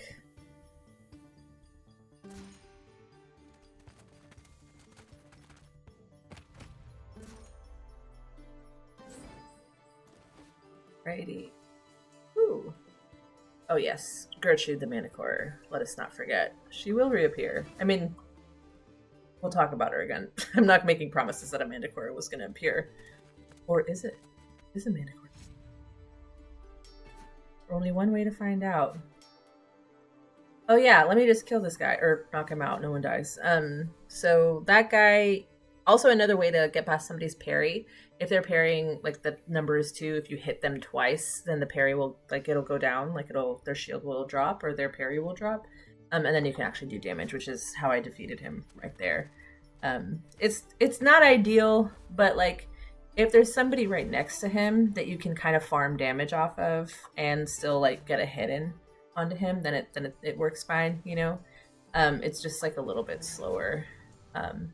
Like, I wouldn't do something like that in the arena where there's, like, 500 opponents or something. There's not 500, I'm exaggerating. Like, where there's, like, too many opponents and you want to knock them out as soon as possible. Like, I wouldn't, like, you know, hit him until the parry goes down. I would, like, jump over him or use Ash of Mandrake, or, like, I would use something else to take him out. All right. Okay. Alright. Alright, Iconoclast, good work breaking the statue. We did this. Maybe I just need to skip to the... Yes, upset about his statue. Vain jerk. The speech avatar. Alright. Okay, here we go. Goldabra, conqueror of Shadowmont Vale. You know that massive, beautiful, glimmering, and astounding tower that dominates the horizon? That's my place. Swing by whenever you need to be taken down a peg. I haven't had a good fight in ages, and maybe you still present a challenge. At least you did before you started sparing lives or whatever charity project this is. All right, that was fun. Of course, only got 57 renown because it was previously defeated, but hey, it's better than nothing. Alrighty. Continue.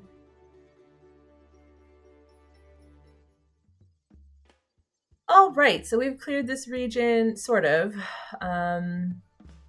Didn't really get all the mastery objectives. This one I don't want to. That one's a fun puzzle, and I don't want to ruin it for you. So I'm gonna leave that one open.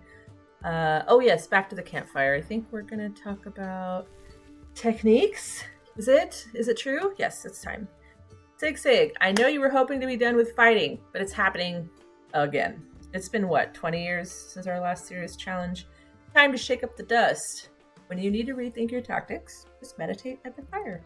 As you complete certain goals, you unlock new passive abilities called techniques, and you may actively equip one for each point of your finesse stat. So, as I mentioned before, this is the finesse stat where you can add techniques, and these can be unlocked through different actions throughout the game, like destroying statues, like here, disarm traps. Earn 7 total mastery points is the requirement for unlocking this. So we've got that one. Hooray, let's click. And then we've got this one, topple 1 nemesis statue, which we've done.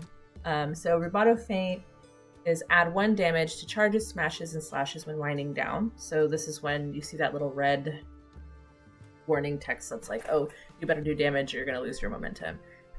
That's when this would come in handy because it'll basically just give you an extra point of damage whenever you're attacking somebody. And then this one's super handy too.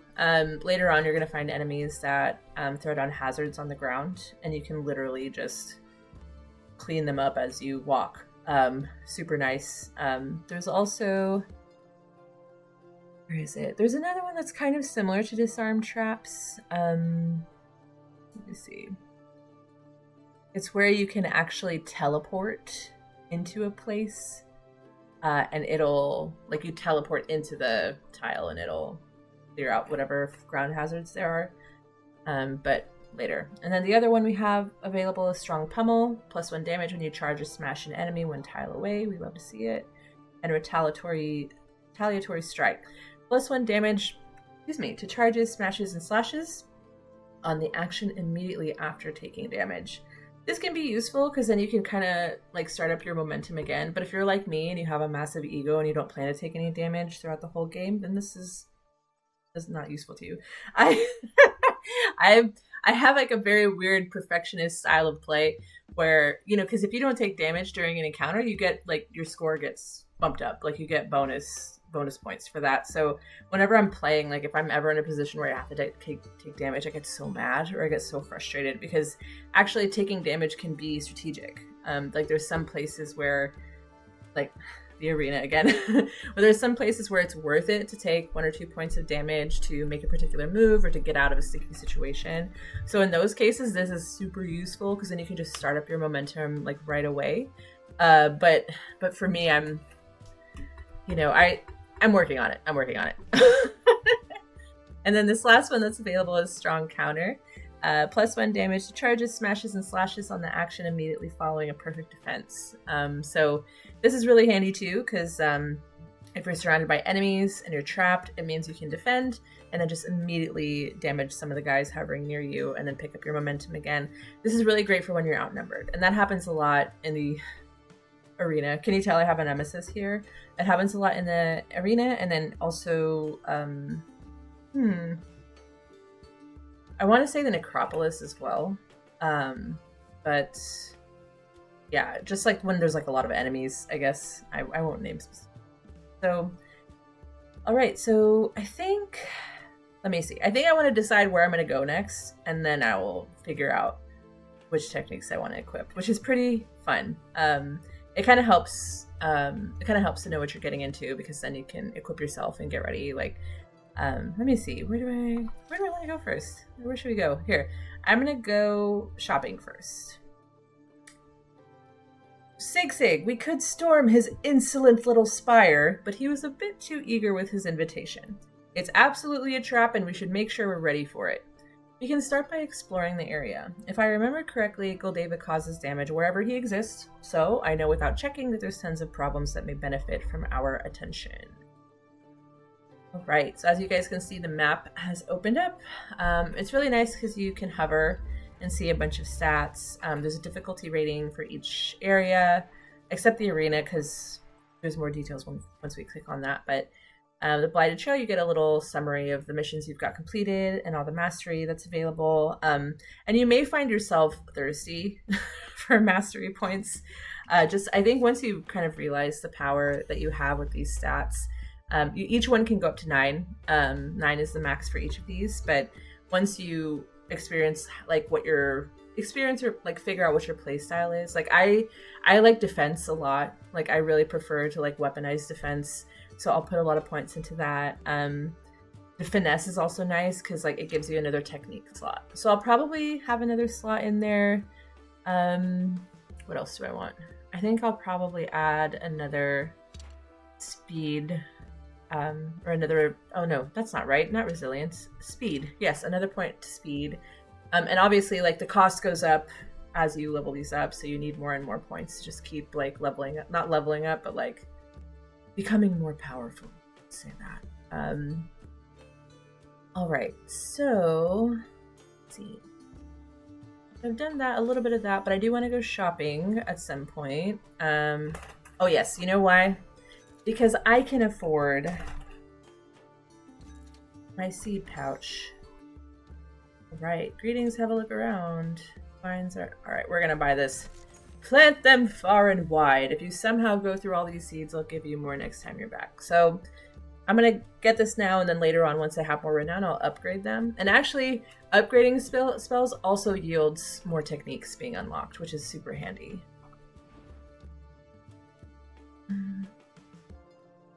Okay, now I'm gonna go equip the spell, and I'm gonna browse through the regions and see which one we should go to. So I'm gonna add another 2 points to pockets, because that's the cost for the 3rd slot, and then I'm gonna go equip this new and shiny spiky spell.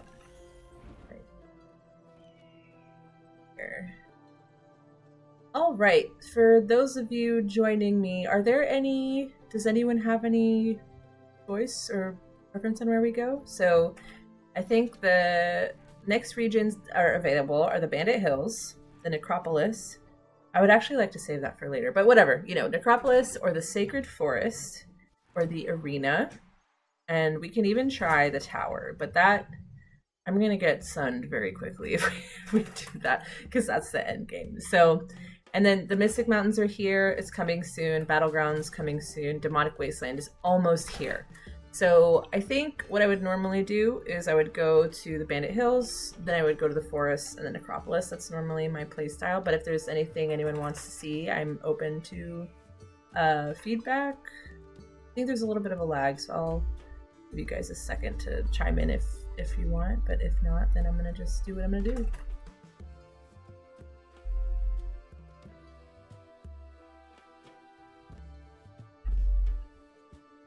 Go? Okay, cool. So since there's no strong preference here, I'm gonna go ahead and go to the Bandit Hills, but something I want to do first, and this sort of comes from experience, like this may not happen to you the first time you play the game because you don't know what you're expecting, but after you go through it enough, you're gonna kind of feel like, okay, I know what I need to go into this area. And so for the Bandit Hills, like, I think probably the biggest struggle of this area for me is the sapling.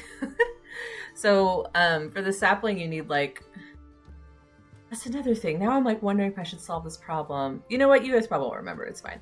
So let's go to the Bandit Hills, but first I want to equip some techniques. So let's do that. Let me see. Disarm trap. We don't need that just yet. I don't plan to take damage, so we're not going to do retaliatory strike. let's try strong counter. And then since I have this other slot, I know I'm going to need this disarm traps for later. So let's go ahead and equip it now. And then I can, and then you'll see it in action. Okay, and then I've got the light. Yeah, the light flourish is fine. And stats.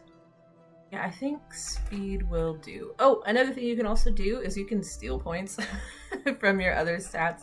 So sometimes, like, since, I have the arrogance, of like a champion, I guess. I don't know. I'll take stuff out of health and put it into speed. Because I'm like, well, I'm not going to take damage anyway. But I think 4 out of 4 health is enough. It's kind of a good way to... if you're not planning to take damage or like that's your play style, you don't feel like you're going to risk it, then it works out. But if I'm going to the arena, then I'll probably want that 6 out of 6 health so I can sacrifice some health points for the greater good, as it were. Right. Ooh, and since we're kind of in an in-between place right now, I want to talk really quickly about this button up here. So this little postage stamp with our adorable little Nessie monster, this is a way you can actually submit feedback directly to us. So that's what it says, submit feedback. All feedback is sent directly to developers. We appreciate it. It's all anonymous. That's, what's said here. And if you want us to contact you or reach out for more support, you can definitely include that here. I recommend just like an email. You don't have to include your full name if you want. Like there's like 10 of us. It's fine. Like there's not many of, like, our team is really small. So all the information that comes through us is fairly well contained. So you can basically just type in like, oh, I love this game. I love it. Oh no, I'm using my husband's laptop. That's why it's in Mandarin Chinese. Apologies for that. Love it. Or even, oh my god, it keeps switching back. This is so funny. I'm so glad that I don't have to type while I'm streaming here. Love it. Or Lulim avatar not appearing, and so on. It can be anything. And it'll come directly to us. So it'll come directly. We have an in-house Discord or like a team-wide Discord just for the developers. It comes directly there. So we'll see it as soon as you send it. But yeah, obviously be kind. I mean, if you decide to send something unsavory, we're just going to ignore you. So, and plus I don't know why you would want to sign your name to that. And then, so that's our little feedback button here. Feel free to use it. I'm actually surprised more people don't use this. Like, maybe they don't think it comes to us, but whatever. And then here is like a spell book. So this is how, remember I mentioned where you can actually enter the tutorials at any time. You can literally do that here. There's different types of opponents. So like there's some that resist magic. So even your magic spells won't help, and they're parrying. And they have an anti-magic zone around them, and there's 10 of them, and they're in your face. So this is a good way to know how to solve those problems or how to overcome those enemies, and you can practice these at any time. Here, I'm going to show you guys that actually. So you can literally do this in the middle of an encounter, actually. So let's say you're having a hard time in a particular encounter. You can just go to this book and then start practicing. And so now we have 2 enemies that are magic resistant. So we've got a magic resistant golem, and all of the other stats, 5 out of 5, focus 5. So I can't charge him, but even if I throw magic at him, it doesn't work. So he just ignored it. So I have to basically, knock him down the old-fashioned way with physical force. But yeah, so this is kind of free and open area for you to practice. These guys don't fight back, well, they kind of do. Do they? Do you guys fight back? That's actually a good question. I don't always remember which ones do. Oh yeah, they do. Okay. Just kidding. All right. So this is really handy to go and practice. I think I've used this mostly for opponent stances, like this area, especially these fast opponents, because these opponents like move with you. So even if you're taking extra turns in between like the normal turn cycle, they will follow you. So it's I don't like them. They make things a lot harder. All right, so let's go ahead and carry on. We're gonna go into the Bandit Hills. Ooh, spooky. And there's and many times you'll see that there's some additional tutorial icons. Like these won't always be here in the biomes. They'll only be here for like the Bandit Hills is technically slated as like an easier region. So the tutorials will be here because we're kind of like figuring, okay, maybe, you know, you're just starting out. You need to get to know the game a little bit better. So the tutorial will be for what's being used in that encounter. So there's an Overwatch tutorial here. I'm going to just show you in game. I'm going to show you when we get in the encounter, so we can skip that for now. Cliff base. The trail winding up into the hills where the bandits have encamped comes to a narrow switchback along a cliffside. The perfect spot to post guards and lookouts. Since it would be rude to sneak into their territory unannounced, it seems only polite to let the sentries try their very best. Alright, here you can actually see one of the mastery objectives. It says win with 1 hit taken or less. So again, my pride, I'm not going to take any damage. Oh, I plan not to take any damage. We'll see. Millie makes plans and the world laughs. And then completing the adventure and score 100,000. So for this particular encounter, I've definitely had trouble getting this 100,000 point score. I've like come back like obsessively and like tried to get it. Let's see if I pull it off the first time around. If not, it is what it is. Each successful hit increases your focus and score multiplier. You lose your score multiplier if you take damage, but you keep your focus until an encounter ends. Really nice because some enemies have like 35 focus or something insane. Sig, skeptic of Clade Hedera. A precarious canyon switchback. Rolling green hills, narrow trail up the cliff. Looks like a great spot to get jumped. I'd have recommended stealth, but walking straight into their ambush certainly makes a bolder statement. Bandit veteran, last year's most improved pillager. Hey guys, some idiot's coming up the trail alone. Special delivery. Usually we have to seek out sources of income. They normally don't come to us. Must be a freelancer. Okay. I really don't like these archers up here. I'm going to scroll out and show you guys the whole map because it's beautiful. These have some of the most like beautiful atmospheric stuff ever. Like I love this level. It's just got like a whole vibe and feeling, and it like lures you into a false sense of security to get like jumped by these guys. Like it's wonderful. Okay, let's turn all that back on. So I'm gonna play this kind of conventionally. Let's see. Move. Something I'll do also sometimes is I will wait to start my multiplier because there's really no rush, right? Like if you're not, I'll wait to start damage to like to position myself in a better place so I can hit more enemies at the same time, for example. All right, Bandit Spearman, excited for this year's pole vaulting contest. All alone and armed with a stick. Pal, you got some sort of death wish? If so, you came to the right place. We love a fight. We're sure to win. Confident much? Sig, we're getting his departure from the bedroll. Nice. Good job. Thanks for bringing us here. Great. Archers and spearmen. You're going to throw me at them, aren't you? I can't blame you. I'm incredibly agile and powerful and humble, and therefore your best option. Okay. This part's a little fun. Okay. What do I want to do first? Do I want to... Okay, I'm going to move here. And then I'm going to start wailing on these guys. Okay, so...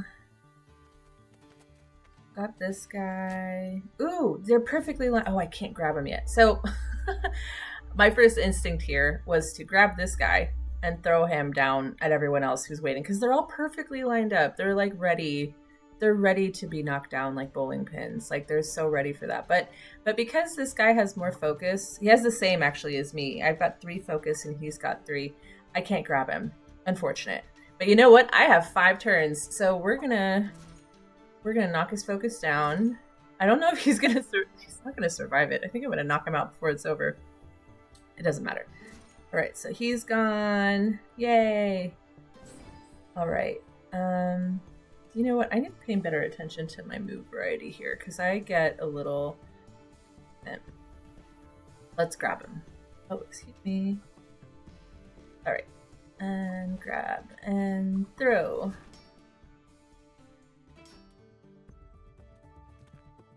For some reason, even though this level is not like super duper, it's not made to be super hard, but these guys, these bandit veterans that are parrying, they are kind of a doozy. Not just because they're parrying, but because their focus is also super high. So this guy's focus is 20 plus 10 than mine. More like 10 more than mine. So if I jump over him, like I'm still pretty limited as to what I can do to him. Like I can't charge, because actually, like in terms of physical damage, probably the best way to damage an opponent is to like pick them up, smash them in place, or throw them like at this rock, which I had done or I tried to do earlier. It didn't work out so well. Or like some kind of magic. But like right now, the magic I have is not really, I don't really like to use it here because like while there's not a lot of enemies, they are spread out, right? So they're spread out a bit. And earlier I was talking about having to keep up your multiplier, and the way that I was doing that was surfing these guys, like throwing them as I go. So this guy, I want to keep some of them alive so I can reach this guy and not break my multiplier, right? So that's part of the whole, like that's like the extra layer of puzzle that exists here. Because yeah, you can like knock all these guys out, but like, you know, you probably won't get that 100,000 score mastery bonus objective, right? Like, which is unacceptable for, you know, if you're like me and you're a completionist. It's like, how, no, there's no way you're going to be happy with that result. All right, so I'm going to, can I surf this guy? No, I can't because his focus, dang it. Now I remember how, now I remember why these guys frustrated me so much. So I think what I may do, I think my plan here, because there's another little goon right over here, and there's like an archer here, and I don't want to waste time like going all the way up and around to get this guy who's not moving, by the way, which you'd think enemies not moving is like a good thing, but it's not in Quarterstaff. It's annoying. You want them to chase you because you want to like farm damage, like, but when they're staying stuck like this, like from their pretty little perch, like it's very annoying. Okay, so I'm gonna finish off this guy. Oh, still can't charge him, dang it. And then my thought is to grab him, the bandit veteran, and then what is his focus at? 4. Oh, okay.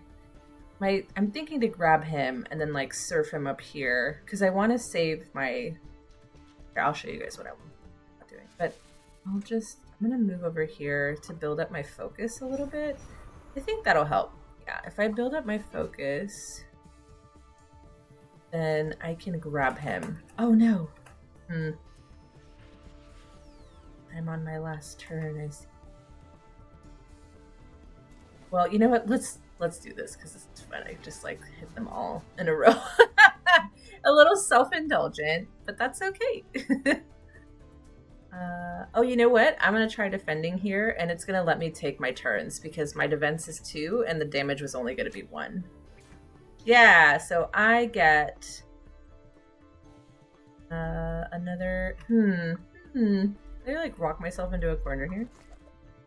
No. Okay, because I need to get to a place where I can jump over Mr. Sword Shield guy. Here we go. All right, and then we're going to go north. Yeah. Oh no. Not as well as I'd hoped. You know what? Maybe I just have to suck it up and go up the right. But I don't want to walk all the way up there. Well. Oh, I have another teleport spell. Let's do this. This will be fun. You guys can see this is my favorite spell in the whole game. Yes, teleport. Then maybe this guy will. Let's do this, and then I still have Sig here. Can it reach, do you think? Oh, dang it. So he's barely out of range of Constrictor Cantrip. Like, I can actually use this spell to one-shot this guy. So I'm going to take one more step forward, but it's going to be tight because... Oh, no. I can leave this guy alive. I'm not going to kill him. Okay, so I'll leave that guy alive. Oh god, streak winding down. That's so stressful. Don't. Okay. Okay, so I'm gonna do this and yes. Okay, great. So I can knock him out in one. Goodbye. Good night. See you never. All right, and then I can go back here, grab a point of damage from this guy. Awesome. And okay. Okay, no problem. Everything's fine. So these two guys that are parrying almost had a heart attack because if he goes here and I can't charge him and do damage, then I'm going to lose my multiplier. So what I'm going to do is I'm going to set a trap. I'm going to go here and use smoke screen. So he's going to walk right into that and then instantly his defenses will be down and then I got him. Yes. Okay. All right. Not going to lose the multiplier today. How about that? I'm gonna just be rid of these guys. I'm like over it. Because also I'm realizing now I didn't get to talk about the overwatching function, which is coming from this spear guy. Spearman. Yeah, so as you can see from his status, it says that he's overwatching. And the icon for that is right here. It's this little spear and a little exclamation point. And as you can see, it's got the little 1 to indicate like you'll get 1 point of damage if you move there. So if I, like for example, if I move there, he will hurt me. So let's do that and I'll show you guys. So oh no, I can't move there. Oh, is that a bug? I think it's a bug. That shouldn't be showing up there. But you know what? Let's see. I'm gonna just attack him and then maybe he will. Oh yes, this is perfect. So basically like I'm right in the way of where he's overwatching. So if I like don't take any action, he's gonna hurt me. So let's say I'm gonna, and like they just hit you, right? So you don't actually, like it'll happen like right away. Like you don't have to like wait for, it'll mess up your day for sure. Like, because otherwise they don't move. They just stay here. And that's like another one of those annoying enemies that like just doesn't move and you have to go and deal with them rather than waiting for them to come to you. All right. So now is the moment of truth. I've got the last hit. So I think I'm going to win with no more than one. Then I'm going to win with no single point of damage loss, which is hooray, victory for me. And I'm going to complete the adventure. But then for the score here, you know, I can't do math. That's why I make video games. So, well, that's why I'm not a programmer. That's why I'm producing video games. That's why I can't do math properly. But I think we're going to get that mastery bonus objective. But if not, then we got to try again. Because it's not like I can undo. Because the encounter will be over. All right, let's see what happens. Did we? Dang it. Oh, well, that's fine. It's okay. It's okay. You know, we're going to persist. We're going to endure. You know, it's going to be all right. Bandit Archer. Surprised he's not dead. We surrender! We underestimated you, stranger. We're glad to be alive, but we're just the lookouts. There are dozens of us in the canyon ahead. They won't show you the mercy you've shown us. Spicy. Alright, so let's see. What's the damage here? So my multiplier brought it up pretty well to 76,000. Alright, I think probably the best way to solve this problem next time is to like maybe pay more attention to my move variety. Yeah. Grinds my gears. I did do a disclaimer though that like this one is sometimes one that I struggle with to get this particular objective, but it's okay. I'm gonna try not to let that bother me. Oh god, the completionist. Go back and try again? No, don't try again. No, stop that. All right. Okay, next up, just make sure, okay. Everything so far. All right. I don't have enough to really buy another spell, I think. Let me check. Why not? Let's check. Oh, no. Do I have enough to upgrade somebody? Nope. Alright, just kidding. Definitely need... Oh, hey! Okay. Maybe I can get the Freezy. Oh. Let's grab that. go back out. Oh, no, need to add a point. I always do this. I'll go here directly to the spells and try to equip it, and then I just don't have enough in my pockets. I'm like, okay. All right, and then oh yes, there's a very hard sapling coming up. Let's see if I can get it. All right. Sorry, one moment. Okay.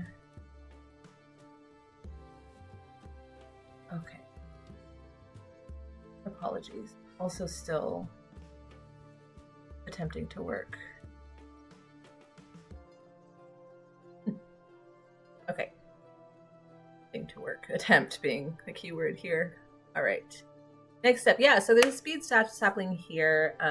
This for me is one of those ones where you can't do everything at the same time. Like like all of these mastery objectives, like you can't get them all at the same time. Like you kind of have to choose if you want to get the sapling or do 10 actions or less. Like it's been very rare that I've been able to do both. But actually, I know I already have stuff in speed. Give myself like, oh, not you, hang on. But I gave myself, well, I'm not going to use that. Why did I spend money on that? Actually, let's take it down. I think I'm going to, oh no, I don't have enough speed. But the defense helps too. I think that's enough speed. All right, I can take that back. Ah, I love that. It was already equipped. Thanks, Matt. Thanks, James, for fixing that. Those are programmer and designer, respectively. Love that I just equip it and I like return the points and it's already equipped. Like, you know, it's little things, little quality of life things that just make a big difference. All right, an allegedly unfair fight. The topography ahead would be the perfect place for an ambush. Planning is unlikely to do them any good, but if it gives them the courage to fight, all the better. All right, so 15 types of different maneuvers and spells, 10 actions or less, score 125,000. This is another one. It's another pain area for me. But we'll see. We'll see how it goes. I have to decide whether I want to get the sapling or do the other stuff. All right, going backwards is orders of magnitude more intensive than any forward motion in time. Oh, I already read this one. But I like the wording in this one. This one's kind of fun. If it were easy, don't you think I'd already stepped it back in time and found a different apprentice that asked smarter questions? The Grandmaster. I like this one. It's kind of one of my favorites because it's, you know, time travel funnies. Bandit Archer, certified Thai rant, strongbow, self-employed business owner. Let's see what the invader thinks of our special edition Tyrant bows, generously given to us by our Lord Goldeva. Bandit Spearman, exhausted with authority. You guys suck, they're just cheap bows with fancy paint job. Bandit Archer, easily bought with fancy equipment. I'll hear none of that. These are the finest bows in the land, and the price was right, they were free. Plus, he might hear you. Shut up and don't ruin a good thing. Okay, so there's a sapling in this level somewhere. You know, this just gets worse, by the way. Like, in terms of sapling placement, it's all downhill from here. They're just going to be further away. They're going to be harder to get to. I think I just tested a level in the Demonic Wastelands like a couple weeks ago, like the sapling level.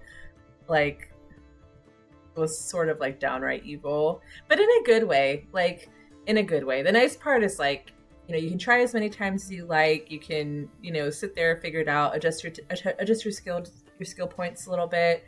But like, this is just the beginning of the end, right? This is it's just gonna get real bad.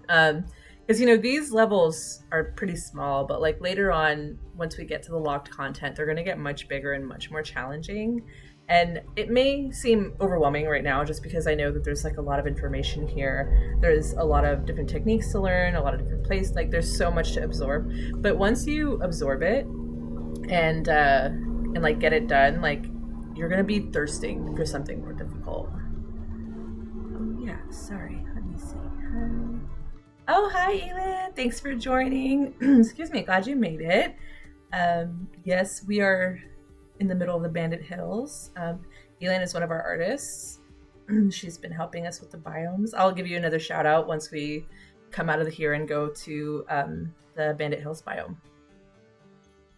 Alrighty, so let's get started. I don't know if I should get the sapling. I'm scared because for me it's never 100% success rate, which is hilarious when you think about how much I've been playing this game.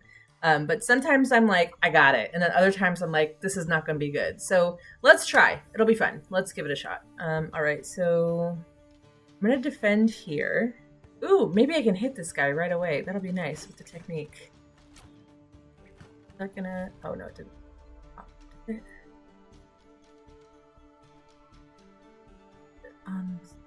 Oh, I need to move. Okay. Apparently reading comprehension is also not on my side today.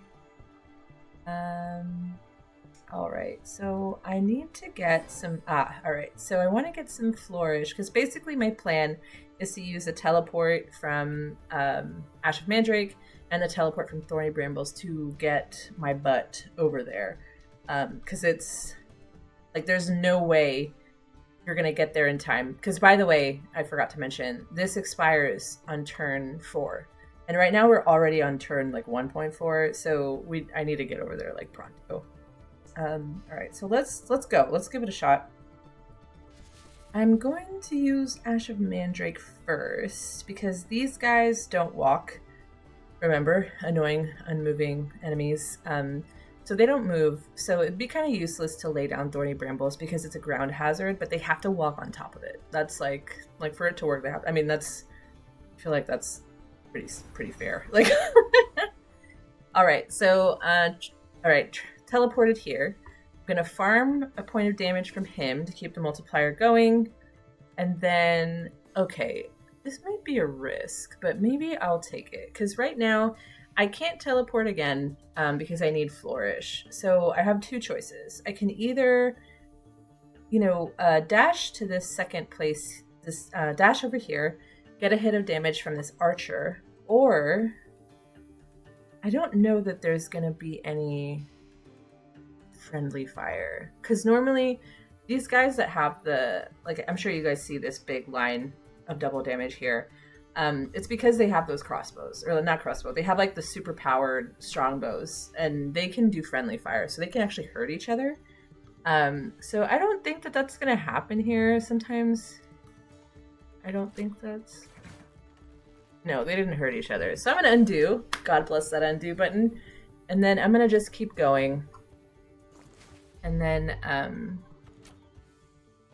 yeah, and then I can get some damage from this guy. Let's surf him a little. We can throw you up there. Oh my god, how are we doing? How many? This is... Oh god, it's really close. It's getting really close. Are we gonna make it? Because sometimes what happens... Oh god, I can't look. I don't know if we're gonna make it. Because sometimes what happens is I'll get up there and I'll be like, yay, I got the sapling.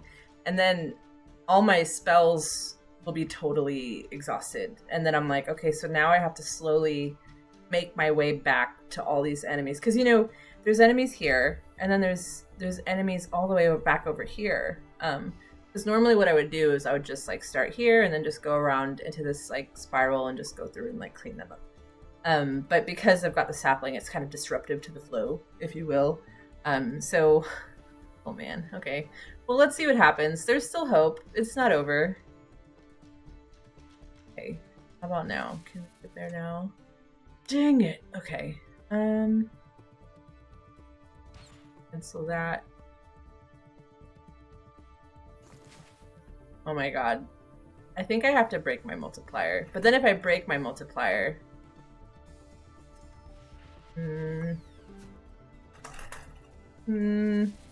It's not going well.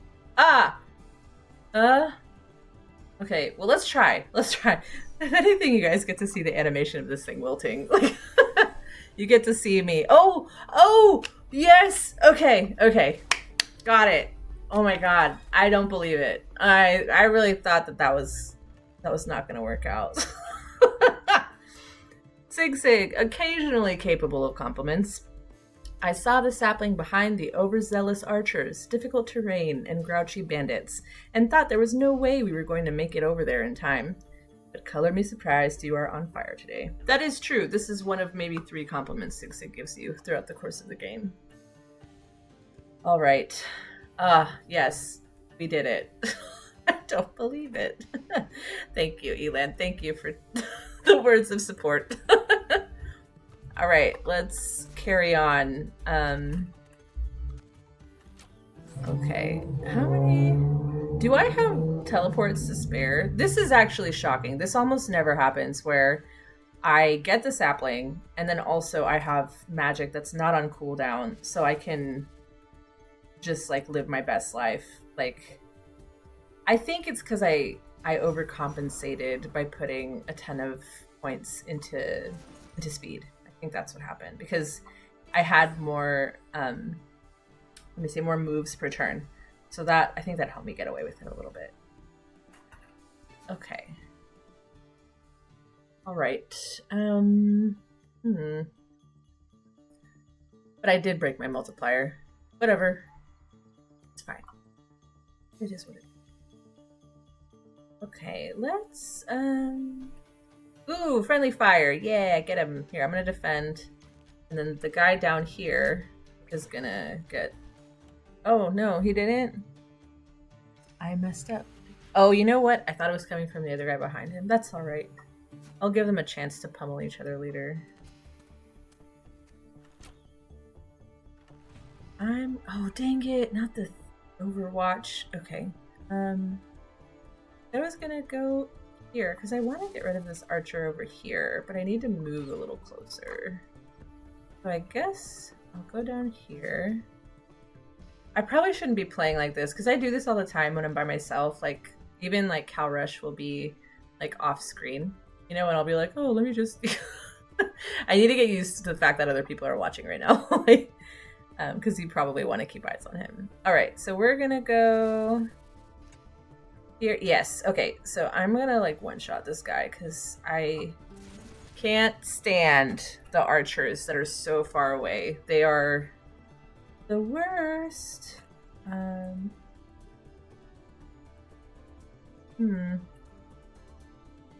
I want to take this guy out, or do I want...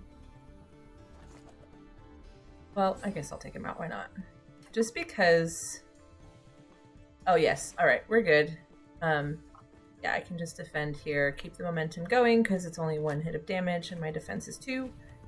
And I can get this guy. Oh, yes. All right, all is well in the kingdom. Oh, yeah, right. That archers are the worst. Yes, they are always in my face. Like, I'm not a fan. I'm trying to think of like where they're really annoying. I mean, they're annoying here, but I think there's a level in the Necropolis where there's 2 archers, and they're not far away, right? They're not far. They're just like, there's like 4 of them, and they're situated on like 4 corners of the map, and they are parrying. So not only do you have to reach them, but you have to like disarm their parry somehow, whether you jump over, cast like Ash of Mandrake, like whatever. And they are the worst because there's a mastery objective on that level where you finish in less than 10 turns, right? Just like here, same energy. But if you're like jumping across the map like that, like it's almost impossible to get that, to knock it out in 10 turns, unless like you beef up your defense, you beef up your speed, unless you have a bunch of range spells, right, that do damage. Range spells that do damage, because while like Ash of Mandrake is super useful, like the smoke screen is so handy, it doesn't do damage. So even if you cast it, like it doesn't keep up your multiplier. It's sort of like have to kind of think a little bit strategically. Yeah, strategically, because it's a strategy game. Oh, I want this guy to get his friend. Let's watch that happen. That'll be fun. I've been trying to get some friendly fire. Goodbye. That was fun. Wasn't that wonderful? So fun for everyone. All right, and this overwatching guy, can I grab him? Yes, I think I can. Surf him up. Yes. the best part, and it's kind of messed up, but you like throw them into your own hazards, like, and he's gone. Like, nice try. Okay. Oh, you know what? This might be a good chance to. What do I want to do here? Because I need to get to this other side. I think I'm gonna use the. It's not my favorite solution to this problem because he's kind of just out of reach here. But so I'm gonna I'm gonna use some magic to make this a little bit easier. Let's do this. That way he walks right into the trap. And he's gone. It was a little bit more satisfying than I feel like it should have been. But it's alright. Ooh, okay. This guy, or these guys here, are also the worst. So I'm gonna try and take out one of them. Goodbye. Alright. Oh. Oh, thanks. Thanks, Dad. For all of you who don't know, my dad joined in my first ever Twitch stream. Thank you so much for coming. We loved having you. I'm glad you like it. I'll be here tomorrow, and the day after that, and the day after that. Let's see how far we get. I feel like maybe we'll get into the tower at some point. You feel very young now. That's great. Happy to help. Love that.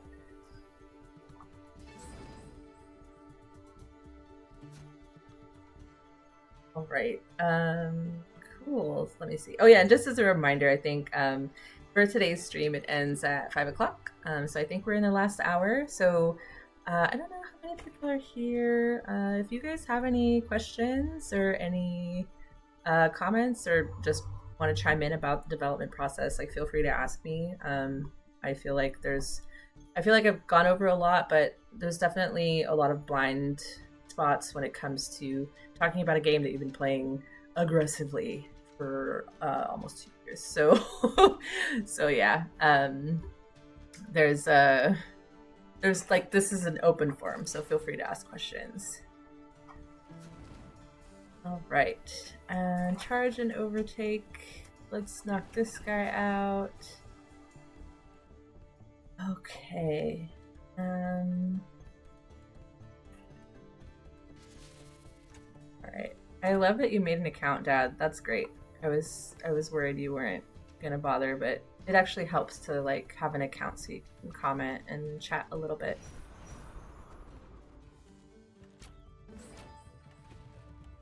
Right. Oh, I totally just teleported without telling you guys what I was gonna do, but that's okay.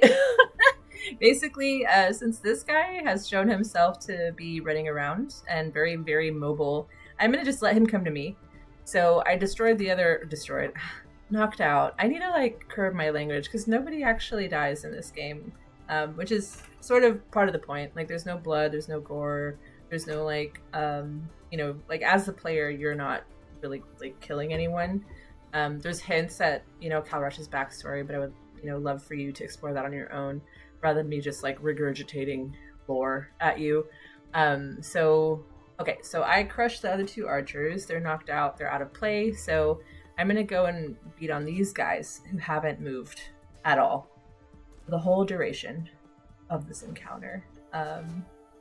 Because, yeah, oh gosh, I dislike them so greatly.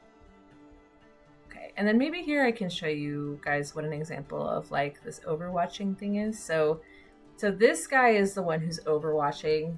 So if I step here, he's just going to bonk me. And you may have noticed that he did it even when it was on my multiple turns. Like, he didn't even wait for his own turn to do this. So that is like an instant like reaction to whenever you jump into one of those tiles that has that overwatching icon. Excuse me. Sad. I just saw that my like 10 out of 10 when in 10 out of 10 turns or less objective failed, but that's okay. I can always try again. And I blame the sapling. It's the sapling's fault, but it's worth it because the next staff form we get is like, it's a good one. It's got a really cool animation and it's like, can do some damage. Alrighty. Wow, this guy's really slow. Okay, you know what? It's fine. It's fine. I'm gonna just knock this guy out. Oh no! Hang on. Wait, maybe I can still get this. 13 out of 15 different types of maneuvers and spells. Maybe we can still get that. Hang on. Oh, let's smash this guy. Smash. Alright, so now there's one more. What can we do? Remove items. Oh, you know what?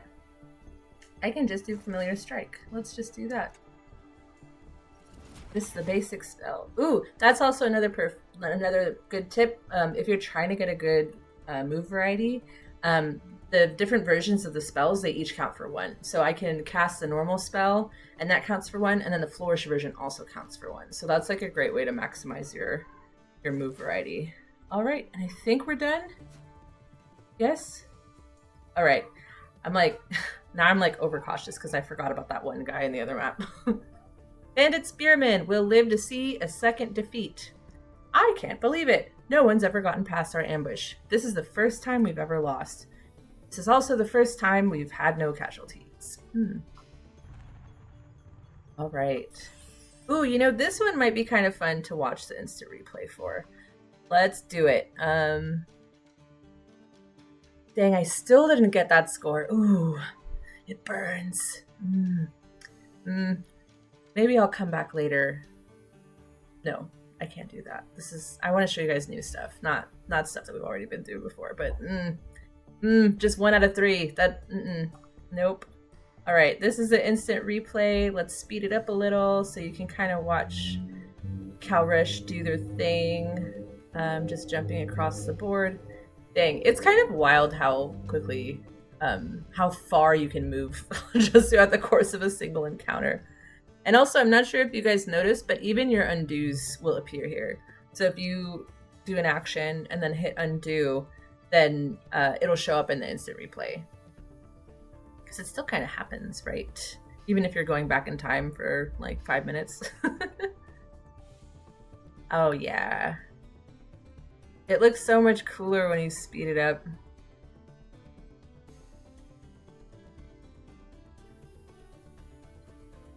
I love it. All right, cool. Yeah, that's perfect for like recording. Those are really great because you can just record it and share it if you like. That's usually how I make all of our, I mentioned this earlier, but that's exactly how I make all of our trailers, all of our short videos. Like if you haven't checked it out, definitely check out our Instagram and our YouTube. There's tons of videos. These videos will be going on YouTube once we're done. But I'm kind of like, I'm just now realizing that I don't have a lot of links up that stuff yet. I'm gonna try and fix that by tomorrow. I'm still sort of learning how to use Twitch effectively, so you're literally watching like a newborn. So apologies for that. But yeah, all of that stuff will be added as soon as I figure out how, so those links are pretty easy to find. Unless if there's any generic Lake Monster devs, if you're watching, feel free to add it. Feel free to like link that stuff in the chat. You're more than welcome to. If not, it's okay. I'll figure out how to do it later. All right, how much money do I have? Or renown. That's not money. It's our currency is renown. So you basically operate via your reputation. What do I want to do next? I didn't get that many objective points. Dang, I only got 1. It's fine. It's fine. You know, it's okay. I think I can just carry on. Because I think this next mission is like easily one of my all-time favorites. And I think it's because it's kind of like a mix of like strategy and like satisfaction. Like there's tons of enemies. And like half of them are like chasing you around the map, and then the half of them are like stationary. But you'll see what I mean. I think you're gonna like it. But it's easily one of my favorite ones to play. And usually, like sometimes, like it's like I'll over-record in that one because like the lighting in it is like, wow, it's perfect. So this is the Ringleader's Circus. The chief brigands behind this warband have fallen back to the camp in an attempt to leverage all their forces into one spot. Perhaps they'll show enough collective spine to prove a challenge. All right, so this one is 20 different types of maneuvers and spells. Do I have enough for that? No. Combo streak of 77 or higher, and score of 250,000. The score master objectives in this region are like kind of a pain if you haven't guessed by now. They're not my favorite, but excuse me. But it's good because you can basically excuse me, replay the level as many times as you need to. And you may find like different ways to play or win. Like there's no one way to win, right? And like none of the enemies are randomized. So they're all making very like if you go into the same level, like their first move is going to be the same every time. So that way you kind of get an idea of who you're playing against, or not who, but like the AI personality, and then you can go back to the drawing board and then like I did earlier, like you restat, you adjust your techniques, like whatever you need to do, and then you come back. Oh, you know what I am gonna do, because we got that sapling, I am gonna go here and I'm gonna equip this bad boy. So this is the heavy lever. Flourishes deliver fewer but more devastating attacks. So this guy, the animation's not showing because, again, I think the processor is like, oh, is it? It's super slow. I'm going to just show you like in the encounter because it'll look way cooler. Oh, Elan, thank you so much. Appreciate you.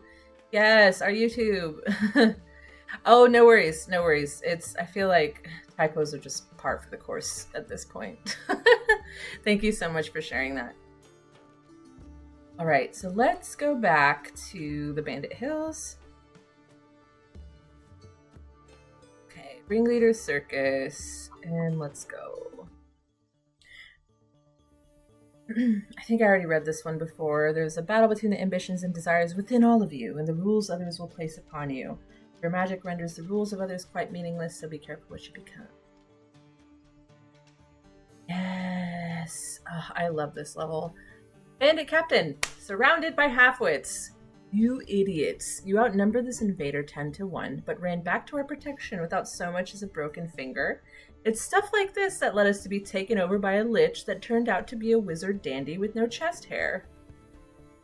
Bandit Archer just monogrammed all his new strongbows. Shh. Bandit Captain, willing to die for the dimwits he loves. Don't shush me. I don't care how much treasure or how many potions he gave us. I say what I want. We have brothers to avenge and a camp to protect. We will never be conquered by another wizard. All right, spicy. Oh, dang it, I played myself. Usually, I don't spend all my objective points, or like the objective points, like as quickly as I have this time around.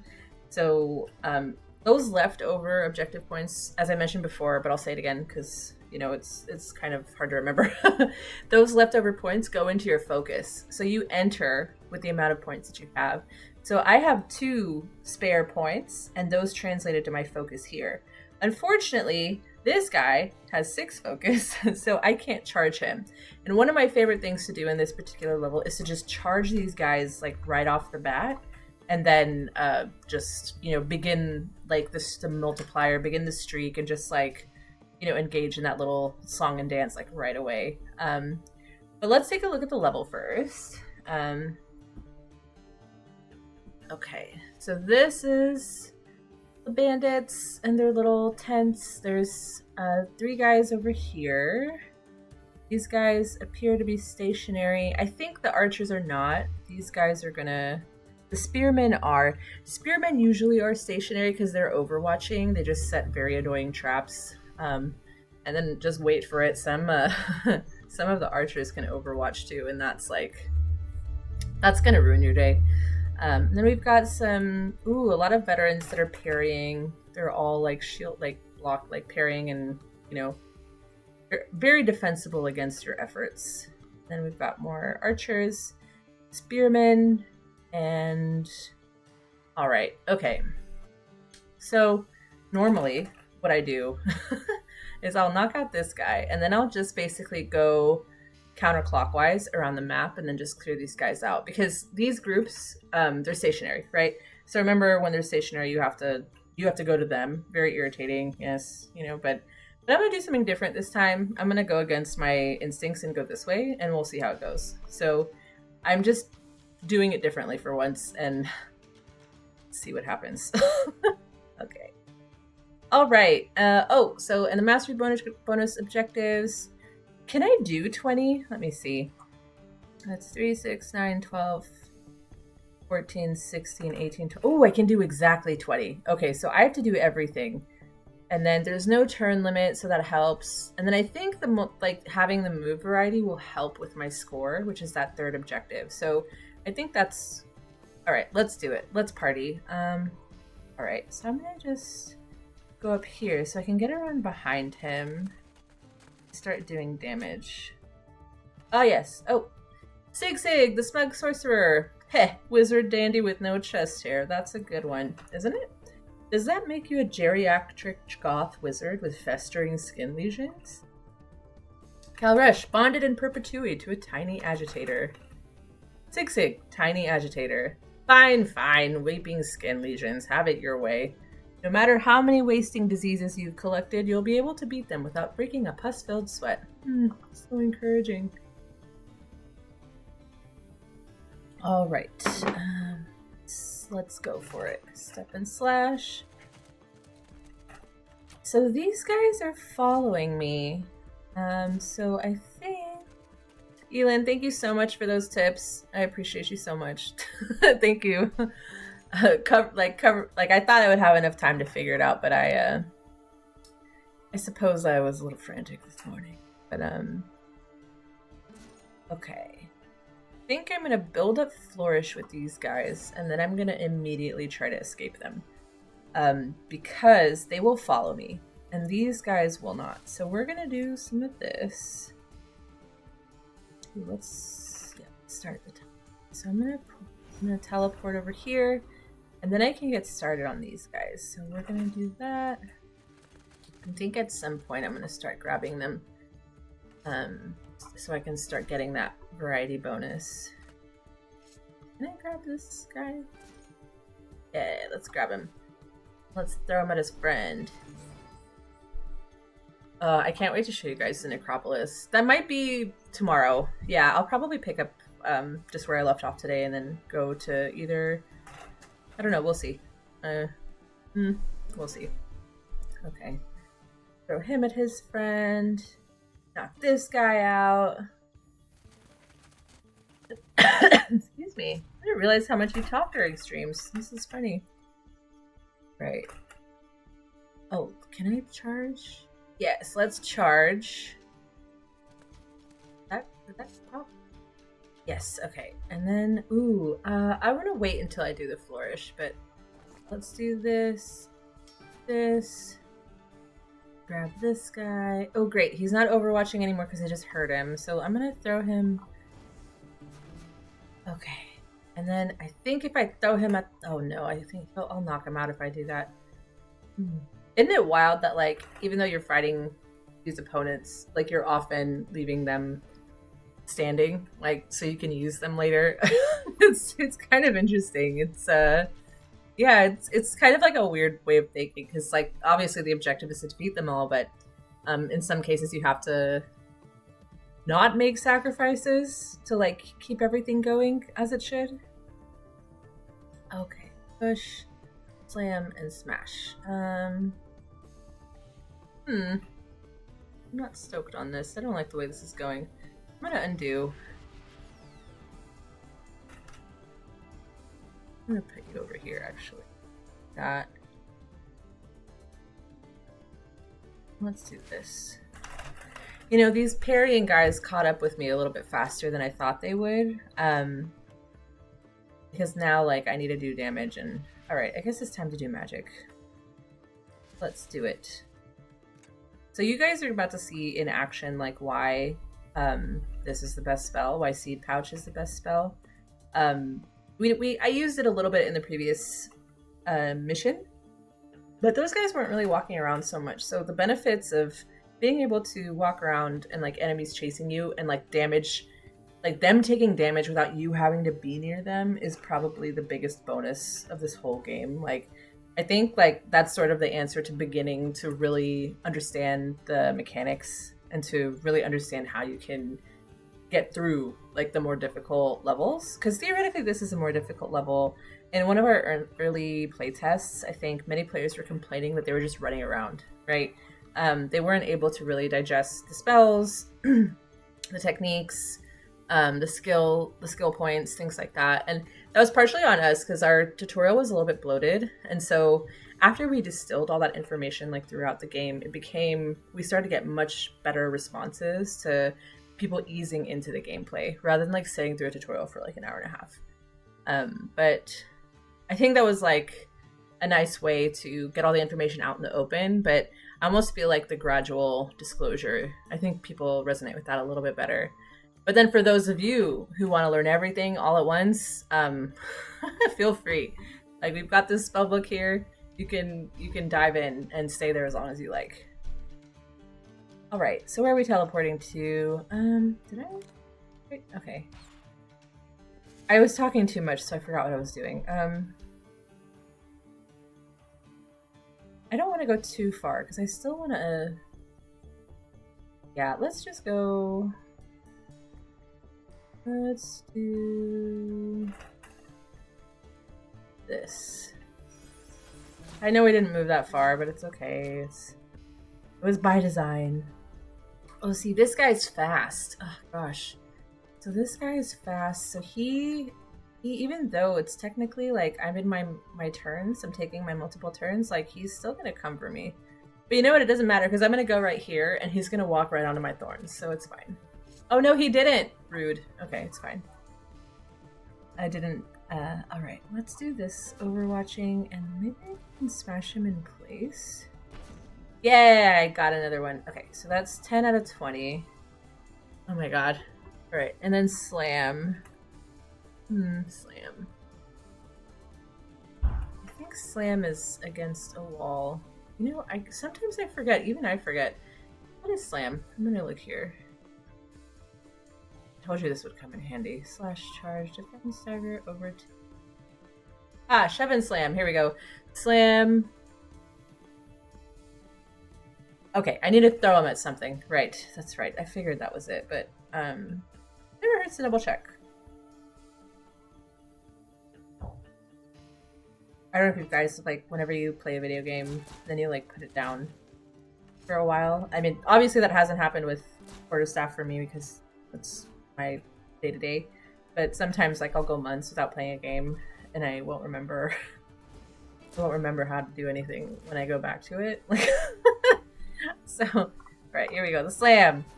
So it definitely helps to, like, have that codex, have this little spell book of just tips and reminders just in case you don't remember. It's definitely come in handy for me.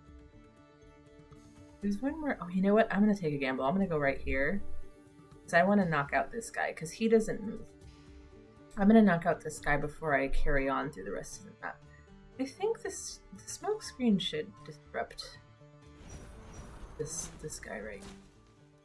Yes, it worked. Okay, that guy's gone. Bye bye.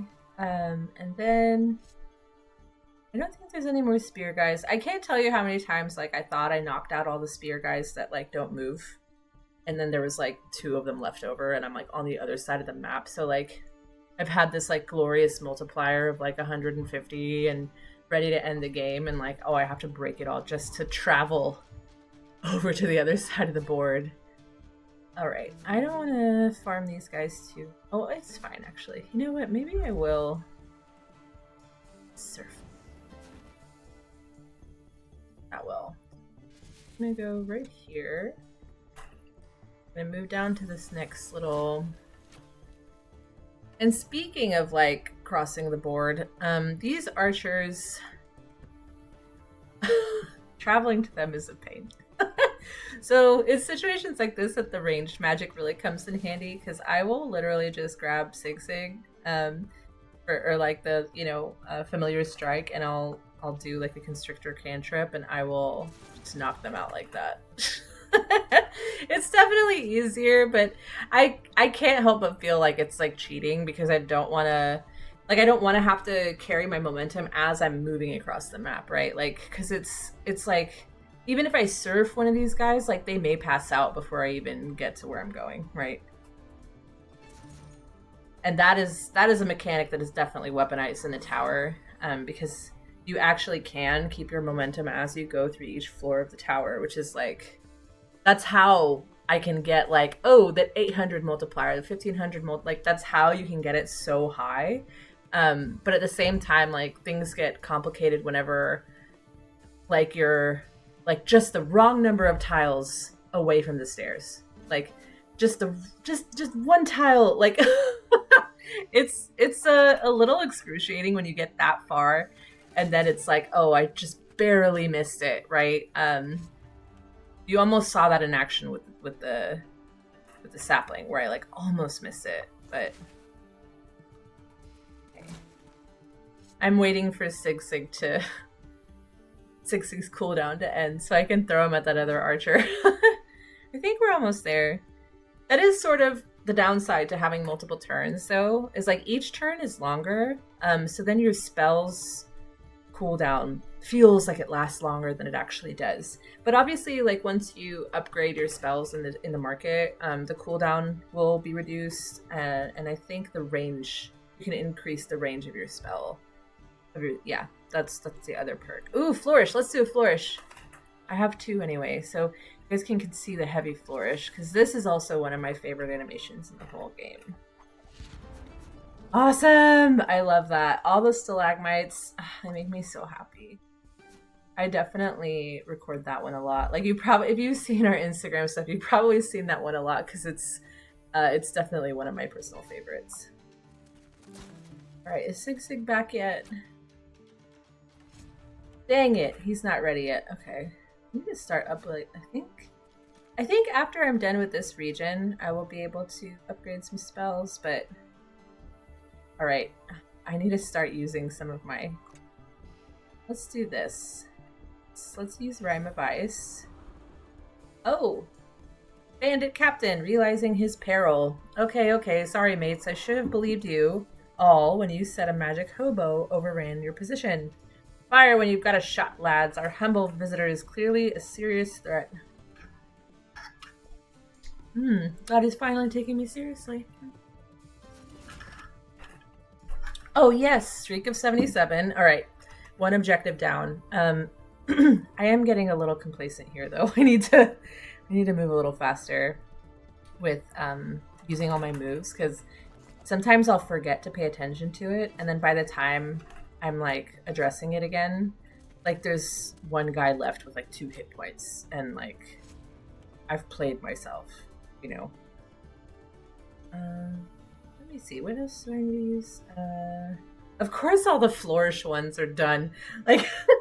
It's never like the normal spells because like the flourish ones are by far so much more useful. Let me. Oh, you know what? I can use the basic brambles here. Ooh, well, you know what? Fine, I'll just refresh it on. That guy's gonna hit it there. Right, so that's 16, and then defend. I haven't used defend yet. Shocking. And then Rime of Ice. Okay, we did damage, so I think I can use the flourish version. So let's do that. I'm gonna put it over here, because those archers tend to wander away once I get closer. So I'm gonna put that there because they tend to flee in a northwestern direction. Okay, streak is winding down. That's pretty nerve-wracking. It's okay though. All right, Sig's back. Let's get this guy. The worst part is, like, I want to use Familiar Strike because I want to get that move variety. But if I use the basic version, like, I won't knock this guy out. So it does feel like a waste of a spell that I have to, like, wait for Sig's cooldown, like, all over again, just to only get this guy for 1 point. So I think I'm going to just use the Flourish version anyway. And then at another point, I'll probably use Sig's normal attack on one of these other guys. Bring around. All right, how are we doing? What do we need? Familiar Strike, Icy Cantrip. Oh, I made a mistake. I shouldn't have used Ram of Ice. That was... Oops. Haha. They look kind of funny when they slip. Let's watch it again. That's kind of fun.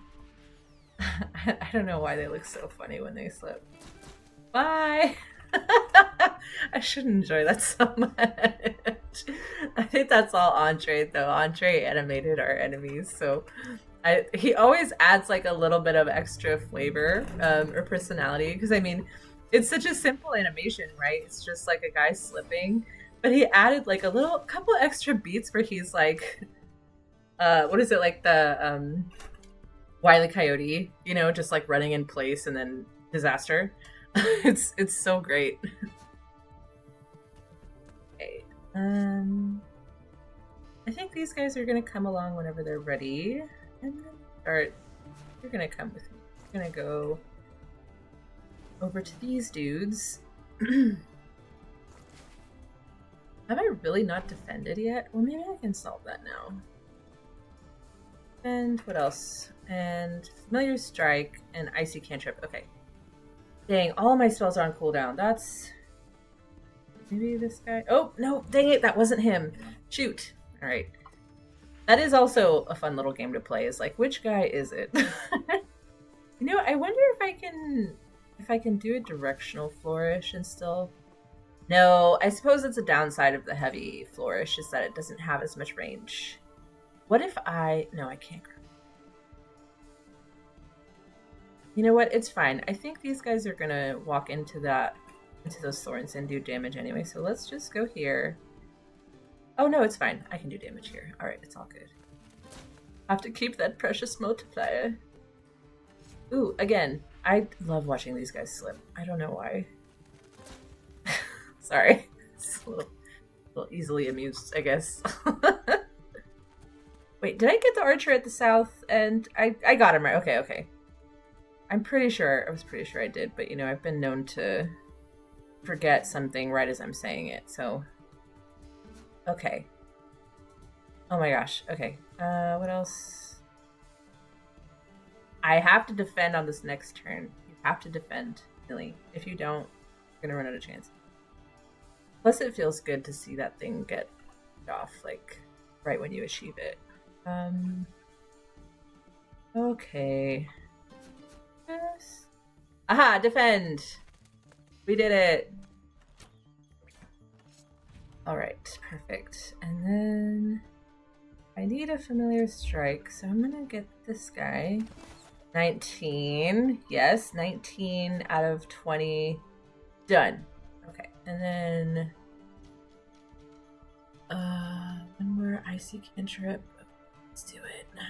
It's not doing damage, so it's not really my favorite spell in the world, but it has its uses, and one of its uses is getting 20 out of 20 on the variety bonus. We love it. Okay. Alright. Now I can just relax. I don't have to worry so much about the objectives anymore. I can just chill and, you know, take these guys down. Oh, don't go far. I can't go far, though, because I still need to knock out this archer on the left. Oh, right. So this is a great example of when defend becomes super useful. So my defense is 2. The damage coming to me is 1. So if I defend here, instead of like losing my multiplier, it'll keep it going. So I'm going to defend, and then you guys notice it says streak winding down. Like, oh, you know, streak has been renewed. Yeah. You know, don't underestimate the power of defense. It's like the best sleeper hit of all time. Okay. Uh-oh. And then, like, immediately work myself into a corner. Let me see. What do I want to do next? Oh, no, I can go up here. I'm going to go up here, and I'm going to get this guy. Bye-bye. Okay, and now I think it's time just to put these guys out of their misery. So we're going to do some more thorny brambles. I'm going to knock out these guys that are just standing here. We'll get a little closer so you can see. Okay. Ah, yes. I think, I'm still kind of looking for a better way to phrase this because whenever I was playing like MMOs, like World of Warcraft or um who am I kidding? I didn't play any other MMO. I mean, this is a good reason. But whenever I was playing stuff like that and you would be raiding, there would be different types of bosses that required different types of tricks or tips. Like you had to look away or you had to like cast a certain spell or, whatever. There was a bunch of different things like that. But for the more straightforward bosses, they would just call it like, what do they call it? Am I going to get hurt here? Oh, no. Yeah, cool. They would call it a tank and spank. Oh, no, I did get hurt. Unacceptable. Yeah, they would call it a tank and spank, which was kind of interesting. Uh-oh. Am I about to lose my multiplier? It appears that way.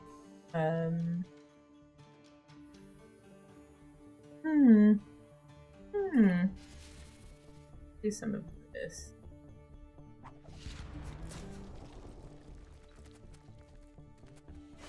Dang it, Bobby. Okay. Anyway, Tank and Spank is a very straightforward boss where you just, like somebody's attracting attention from the boss, and then everyone just does damage. Just does damage. It's very straightforward. There's nothing complicated about it. Yeah, it's very, very basic. So that's kind of how, like, the same energy I feel for something like this is whenever you get all your objectives, you do all the complicated stuff, and, like, now you can just enjoy, knocking everyone out. Although I'm realizing now I already broke my multiplier, like, some time ago. That happens sometimes, too. I'm embarrassed to admit that sometimes I'll break my multiplier and I won't realize it until it's too late. Until, like, I can't undo, like, 3 turns back or whatever.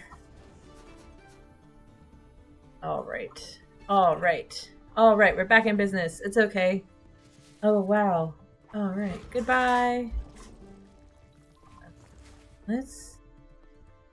We did it. Sort of. Oh my god, wouldn't it be funny if someone was still alive somewhere? Or someone still standing? Oh, thank goodness. Bandit Captain, humbled and impressed. Shame. All I feel is shame. That dandy is never going to let us off the hook at this rate. But you left us alive. Why? Calrush, unsurprised by victory. ... Bandit Captain prefers abstract sculpture. You just want to smash that statue. Good. I hate that thing. I'll warn you, though, it's right next to the alchemist's tent. That little shrimp has been hoarding his gifts from the Lich since day one. No matter how fast, magical, clever, acrobatic, or strong you may be, you still won't be able to match for the sheer number of stimulants he's guzzled by now. Sig, does not forget cricket debts. Stimulants? Cal, you're gonna owe me so many crickets for this. All right. Dang it. Still no score bonus objective. It's haunting me. I'm sure you all are sensing a theme now. Whenever I don't get that bonus score, the mastery bonus objective of the score has like just been a thorn in my side. I have to really like pay attention to it. And I think what may help here is maybe doing some more of like the overtake, the smashes, the slams, things like that. Like that will probably help. And then I think like obviously equipping more spells and getting more move variety will also make a difference. But it's hard. Like I have to really like stop myself from like replaying the same round again because I'm like, okay, we're not I won't subject you to that. That's not why we're here. The idea is to show you as much as the game as possible. All right, so it looks like we have like 20 minutes left. So I think, oh, okay. I have renown. I think I can buy stuff. So I think this can be like a little bit of a stats review, technique review, and spell review. What do I want? You know what I want? I think I want some ranged attacks. So this one's, let's get some lightning. Is that a good use of, maybe I should upgrade Sig. Let's upgrade Sig because I remember like complaining about waiting for this to come out off of cooldown. Do I want? No, I don't. I'm broke now. I can't. All right. Alrighty. So I think what we can check out though is the techniques. I think some stuff has been unlocked. Ooh, counter shove. The first time an opponent is shoved or pushed into your position, push them back 1 tile instead of retreating. Okay, this one's really fun. So what you do, remember how I was showing you guys how whenever everyone is lined up, you can throw them and they'll kind of like slide like back and forth, and especially if there's a wall, like they'll kind of bounce back. So with counter shove, what's different is like if you do that and they come back, Cal Rush will hit them like again. I think it goes. I don't remember. I haven't played this. I haven't used this particular technique in a while, but like they'll slide across the wall and then they'll slide back, and then Cal Rush will just like like a baseball bat like hit them back against the wall. So that one's really satisfying to play. I admit like it was a little bit buggy at first because there's a lot of different animations playing at the same time. Like a lot of like everyone was in a different tile. Like there's a lot of interaction, so it was super buggy. But like we fixed it, and it's super satisfying. I don't know if maybe I can show you guys the first Acropolis. Oh yes, I can show you that. So I think I'll go show you guys that one, and then I think that might be enough time because the thing about the Bandit Alchemist, who's the boss for the Bandit Hills, like he's a war of attrition. Like you have to really take time with him because he is magic resistant and he's fast. And you'll quickly find that this is like the worst combination of qualities in an enemy or an opponent, just because like not only are they like constantly running back and forth away from you, but it's like almost impossible to like disarm them because they're magic resistant. And he's parrying. Yeah, by the way, yeah, he's parrying. So you literally just have to like wail on him. So I don't know that I can knock him out in 15 minutes, but I think what I can do is I do kind of want to give a teaser of the Necropolis a little bit, just so I think this is it. I'm going to skip all this because I want to go through it more thoroughly, probably like tomorrow or later this weekend, but I want to just give you guys a glimpse of like those soldiers like all lined up together. So then that's like the perfect place to use counter shove because then they're just like ping ponging like back and forth, and it's really satisfying to watch. Yes, this is it. Spoilers. Okay. All right. So this is the lineup. So probably my favorite thing to do right here is to like defend and then jump over there and then use counter shove and like just throw them all across. It's super satisfying. I'm gonna do it tomorrow because I know counter shove isn't equipped. I need to equip it. I can't do it now, even if I wanted to. Funny. All right. So I just wanted to give a little glimpse into the future and make sure you come back tomorrow. I'm going to go back to the overworld. Let me see. I think we kind of have enough time to try Bandit Alchemist, but because he's magic resistant for more than a few spells... Oh, you know what? I didn't buy the lightning spell. I told you guys I forget everything. I did not buy the lightning spell, so that's okay. Yeah, that's all right. So I'm gonna just go in and try and like get him. All right, 1 second. Oh, that's a good suggestion. Sorry, I just got a message saying we should try the speed trial. Okay, that's a great idea. If we're gonna do that, yeah, I'll do the Bandit Alchemist tomorrow because that's gonna take a long time. Let's do a speed trial. So for that, I'm gonna I want to probably bump up my speed, and then I'm probably gonna want to. I'm gonna knock down the water. Oh gosh, the Rime of Ice spell. I'm not gonna use that as much because it doesn't do damage. So and for these, like there are variety bonuses, but I want to focus on like knocking, like just showing the mechanics of these trials because they're kind of fun. So I'm gonna bump up my speed, and then I'm gonna leave my defense at 2 because that's about where I like to keep it, unless it gets into the end game, and then I'm gonna want like a defense of like 5. All right, so we're gonna go to the arena, and so there's 2 different types of challenges in the arena. These are not like the conventional regions where there's like 4 encounters, a boss, and a statue, and all that. So these are just for fun. So we've got endurance matches where you last for 20. 25, 30, 35. They're all tiered, but I think the most amount of turns is 35? 40. Again, numbers. It's numbers. Don't trust me. So we're going to go to the time trials, which is our speed speed challenges. So we've got 3 different challenges here. Of course, they have mastery objectives. This is a great way to earn renown and a great way to earn mastery objectives. So we're going to go to the amateur. Let's start there. And so the goal here is to defeat all opponents in as few turns as possible. This is like a little harder than you'd think it would be. But basically, there's 3 different tiers of rewards you can get: gold, silver, bronze, complete before turn 3, turn 4, turn 6. And the nice part about that is if you fail one, like if you fail the gold, then you still have a chance of getting the silver. I have a feeling that most new players, when they try this, they're probably going to get the bronze on the first attempt, like no matter what. But we'll see. It depends, right? Right, so let's go ahead and try that. Oh no, let the bakers pay taxes and tributes. You will be given allotments, not loans. This beautiful arena gives back to the community with its glorious displays of conflict and carnality. I did not gather you here to put you out of business, my dear proprietors of pain. I gathered you here to discuss flaming flail night. Well, there you go. All right, so first off the bat, they're far away. But that's all right. So I think what I might do, since they're all going to come like right within this ring of 8 tiles here, I think I'm going to try smoke screen and just disable them all right away. So let's see what happens. Hopefully they won't do any damage, because doing damage slows everything down. Oh yes, nice. So I can kind of do this.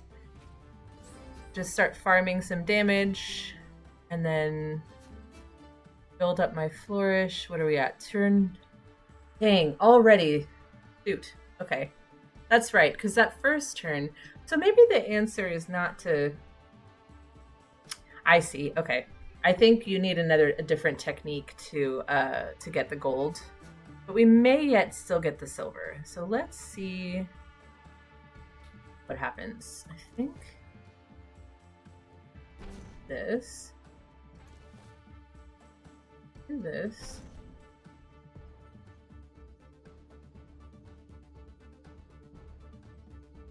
Let's do this. Is that gonna hit me? You know what? Is it fine? No. Let's not do that then. I'm gonna go here. Can we get the silver one? Yeah, if I do damage, it should be fine. Yes, okay. So I think we're gonna get the silver, but not the gold, which is fine. I hope. Good lord. Every time I think I'm like good at this game, something else happens. Let's do this. Am I gonna make a bug happen? Let's see. Nope. That was kind of a good example of what you can kind of expect with the counter shove. Yeah, that cat rush will smack all of their enemies out of their way. All right, I think we did it. Yeah. Okay, so we got the silver, just barely. All right, yeah, that wasn't so bad. And I feel like getting gold is a challenge, but I think I'm gonna let you guys, you know, if you decide to play the game, that way you can figure it out on your own without me just like giving you the answers, because it is a fun, really fun puzzle to solve. Actually, it's like, I don't know if you saw me doing that earlier, that I was like, oh, how should I get the gold? It's like I needed to start doing damage like right on that first turn rather than using like the smoke screen. Like I should have just done damage like right away, but that requires techniques that I don't have access to yet, right? Like that's not, you know, it ain't gonna happen. All right, should I do an endurance one? Or the endurance ones are really long, just because you have to endure for like 35 turns. And you'd think the idea, like the better idea would be to lower your speed stat so you don't get as many momentum turns in between. But it's actually a great way to shoot yourself in the foot, because like because if you have no time to do damage and these guys are constantly respawning, it's like, it's too much. All right, so this one is complete before turn 6 for gold and 11. Let's try it. I don't know if we're gonna be able to do it because there's gonna be more enemies, right? Centuries ago, the arena was host to livestock markets and carnival theatrics, alternating with fighting events. The schedule in today's era of Goldava consists only of armed conflict. Nice. This change was at first considered odious, but when Goldava outlawed entry fees, many of the arena's critics miraculously became regulars. How about that?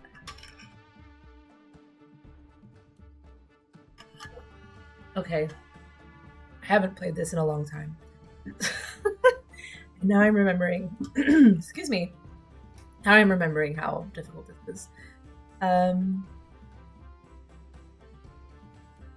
it. Let's see. What do I want to do first? You know what I do want to do is exit here, go back to the campfire, and then bump up my defense to 6. But then I would lose speed. So, because if I bump up my defense to 6, I would defend and then just like immediately enter momentum. But it wouldn't really be worth it. So, what am I going to do here? So, these guys are. I feel like it may be within my best interest to get closer to this archer. So let's do that, and then I can show you guys some pits because I know we didn't really go over that as much today. But yeah, there's pits, and you can throw people into them. And I like to imagine that there's like a bunch of soft clouds and pillows that catch your opponents. Like they don't fall to their doom. This is not going well. So let me see. How do I get out of this one? Yeah, it's been a minute since I've played this particular round. I think I can get... Oh no, it's beginning. I'm already on turn 3. What a mess. Well, let's see. Uh-oh. Dang it. Okay, well, let's try defending and let's see what happens. Okay, promising. Can I go down? Yes! Okay. Alright, I found an opening, but unfortunately it's like turn 5 now. Oh god. Hello. I'm gonna throw this guy in a pit because I don't think I'm gonna get any... Oh no, his focus is 64. I can't grab him. Just kidding. You know, I'm gonna take my spell back. That is another challenge here. Like, this is... I think that's why I was talking so much about the mastery bonus points before. Like, sometimes it actually helps to leave them unequipped, right? Like, you leave them as extra. So then for moments like this, when you jump in, you can immediately start grabbing these guys and throwing them around versus having to whittle down their focus as I am doing slowly. Let's do this.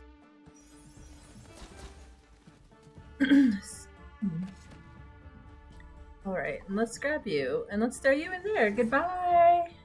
Okay. I feel like I'm gonna take my wins where I can get them, just because I feel like I was grossly unequipped to succeed in this particular event. My own fault. For sure. I kind of want to knock out these archers. They're a little bit annoying. What turn are we on? 7? Uh-oh. Okay. Alright. Well, gold's out of the question, which is fine. So let's shoot for bronze. I know I should shoot higher than that, right? I should try to, yeah, I should try to get the silver at least, right? But I don't know that... I don't know that I'm gonna do it.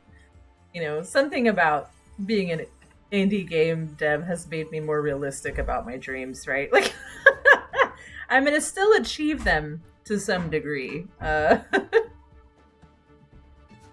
Okay. Oh my god. I feel like I'm out of ideas here. Not out of ideas, but just like, let's try to do it within 60 turns. Let's do that. I'm going to... Oh, that guy's going to come here. So I'm going to defend and let him step on the thorns. Thank you. Right.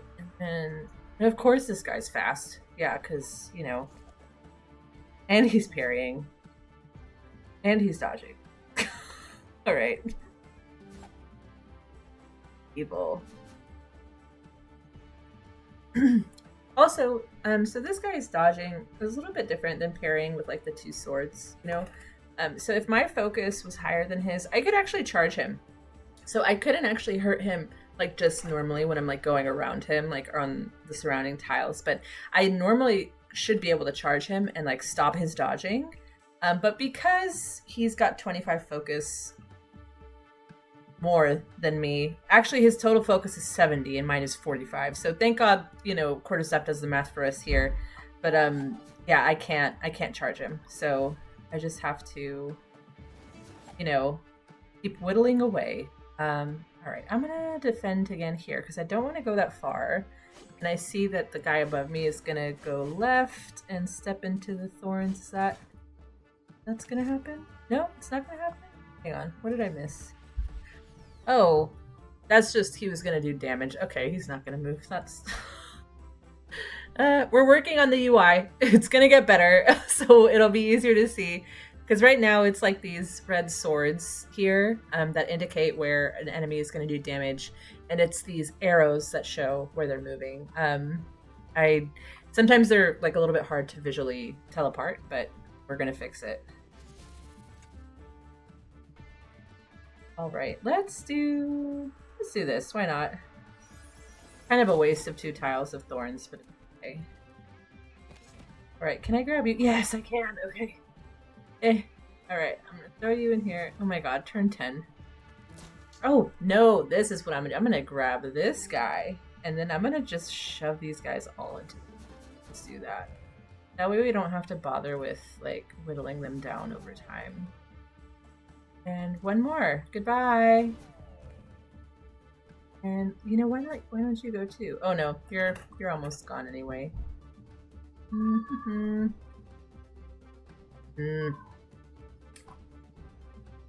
I don't like that archer. Let me see. Is anyone going to injure themselves? Yes. Okay. That guy is good. He's going to stop right there. Yeah.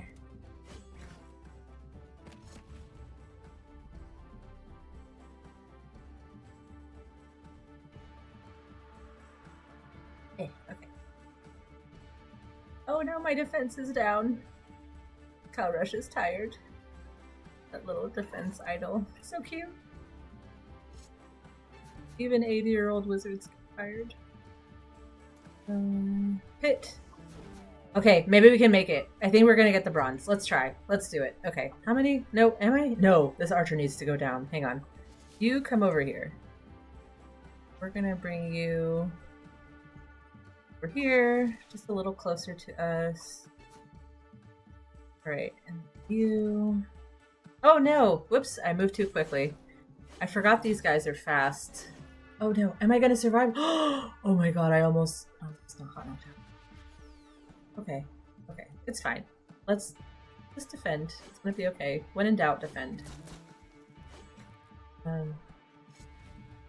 my god, these guys are relentless. Can I? Yeah, I can charge him now. See, his feather's up, but because my focus is higher than his, I can actually charge him, and I can do damage. Goodbye! Have a nice life. Oh my god, where are we at? Okay, turn 12. We can do this. You know, I'm gonna do some of this, because I'm kind of tired of this guy parrying. So a little over it. Oh no! Of course he put up a thing. No, not today, Satan. Oh no, of course. Yeah, there's also guys like this that constantly put up, and it'll tell you, like when you hover over like it is now, it'll say adopts various defensive stances in response to taking damage, right? So these guys are super annoying. There's a ton of them in like the endurance trials of the arena. I have strong feelings about them. Trying to stay G-rated here. Okay, so all right, knock that guy out because he's kind of a pain. So let's do this. I'm gonna throw you here. I'm gonna try and get close to this archer because, you know, I think we have time. I think we're gonna make it because it's turn 13 and we can get the bronze still. But you know, I don't want to get complacent here because when I do that, I make mistakes. Oh my gosh, I almost had a heart attack. I saw this at the bottom right, like this little thing right here, and I thought someone else was at the bottom right, and I was like, great, I knew it, but we're good, and we did it. Hooray! Oh dang, the score bonus objective didn't pop though. It's okay. It's just hard enough just to get the bronze. I'll take it. I'll take the win. I got a 90 multiplier, which is awesome, so I'm not mad. Not that mad. But it is good to get extra renown because then I can actually go and buy more spells, or I can upgrade my spells. I'm pretty like lazy about it. Sometimes I'll just keep buying spells, but I should be upgrading the ones that I have. Because actually, upgrading spells also unlocks techniques. I'll show you right now, actually. Like, whenever you go to the techniques area in the campfire. Yep, see? So, let me see. So this was unlocked because we completed 9 missions, but let's see, where is it? So this one's earned trophies in the arena. Where's the upgrade spells one? I think it's one of my favorite ones. Defensive casting. Yes! This is one of my favorite techniques of all time, and it's like super powerful, but it's actually kind of hard to get because you have to upgrade your spells 7 times, and then this will unlock. This one's beautiful.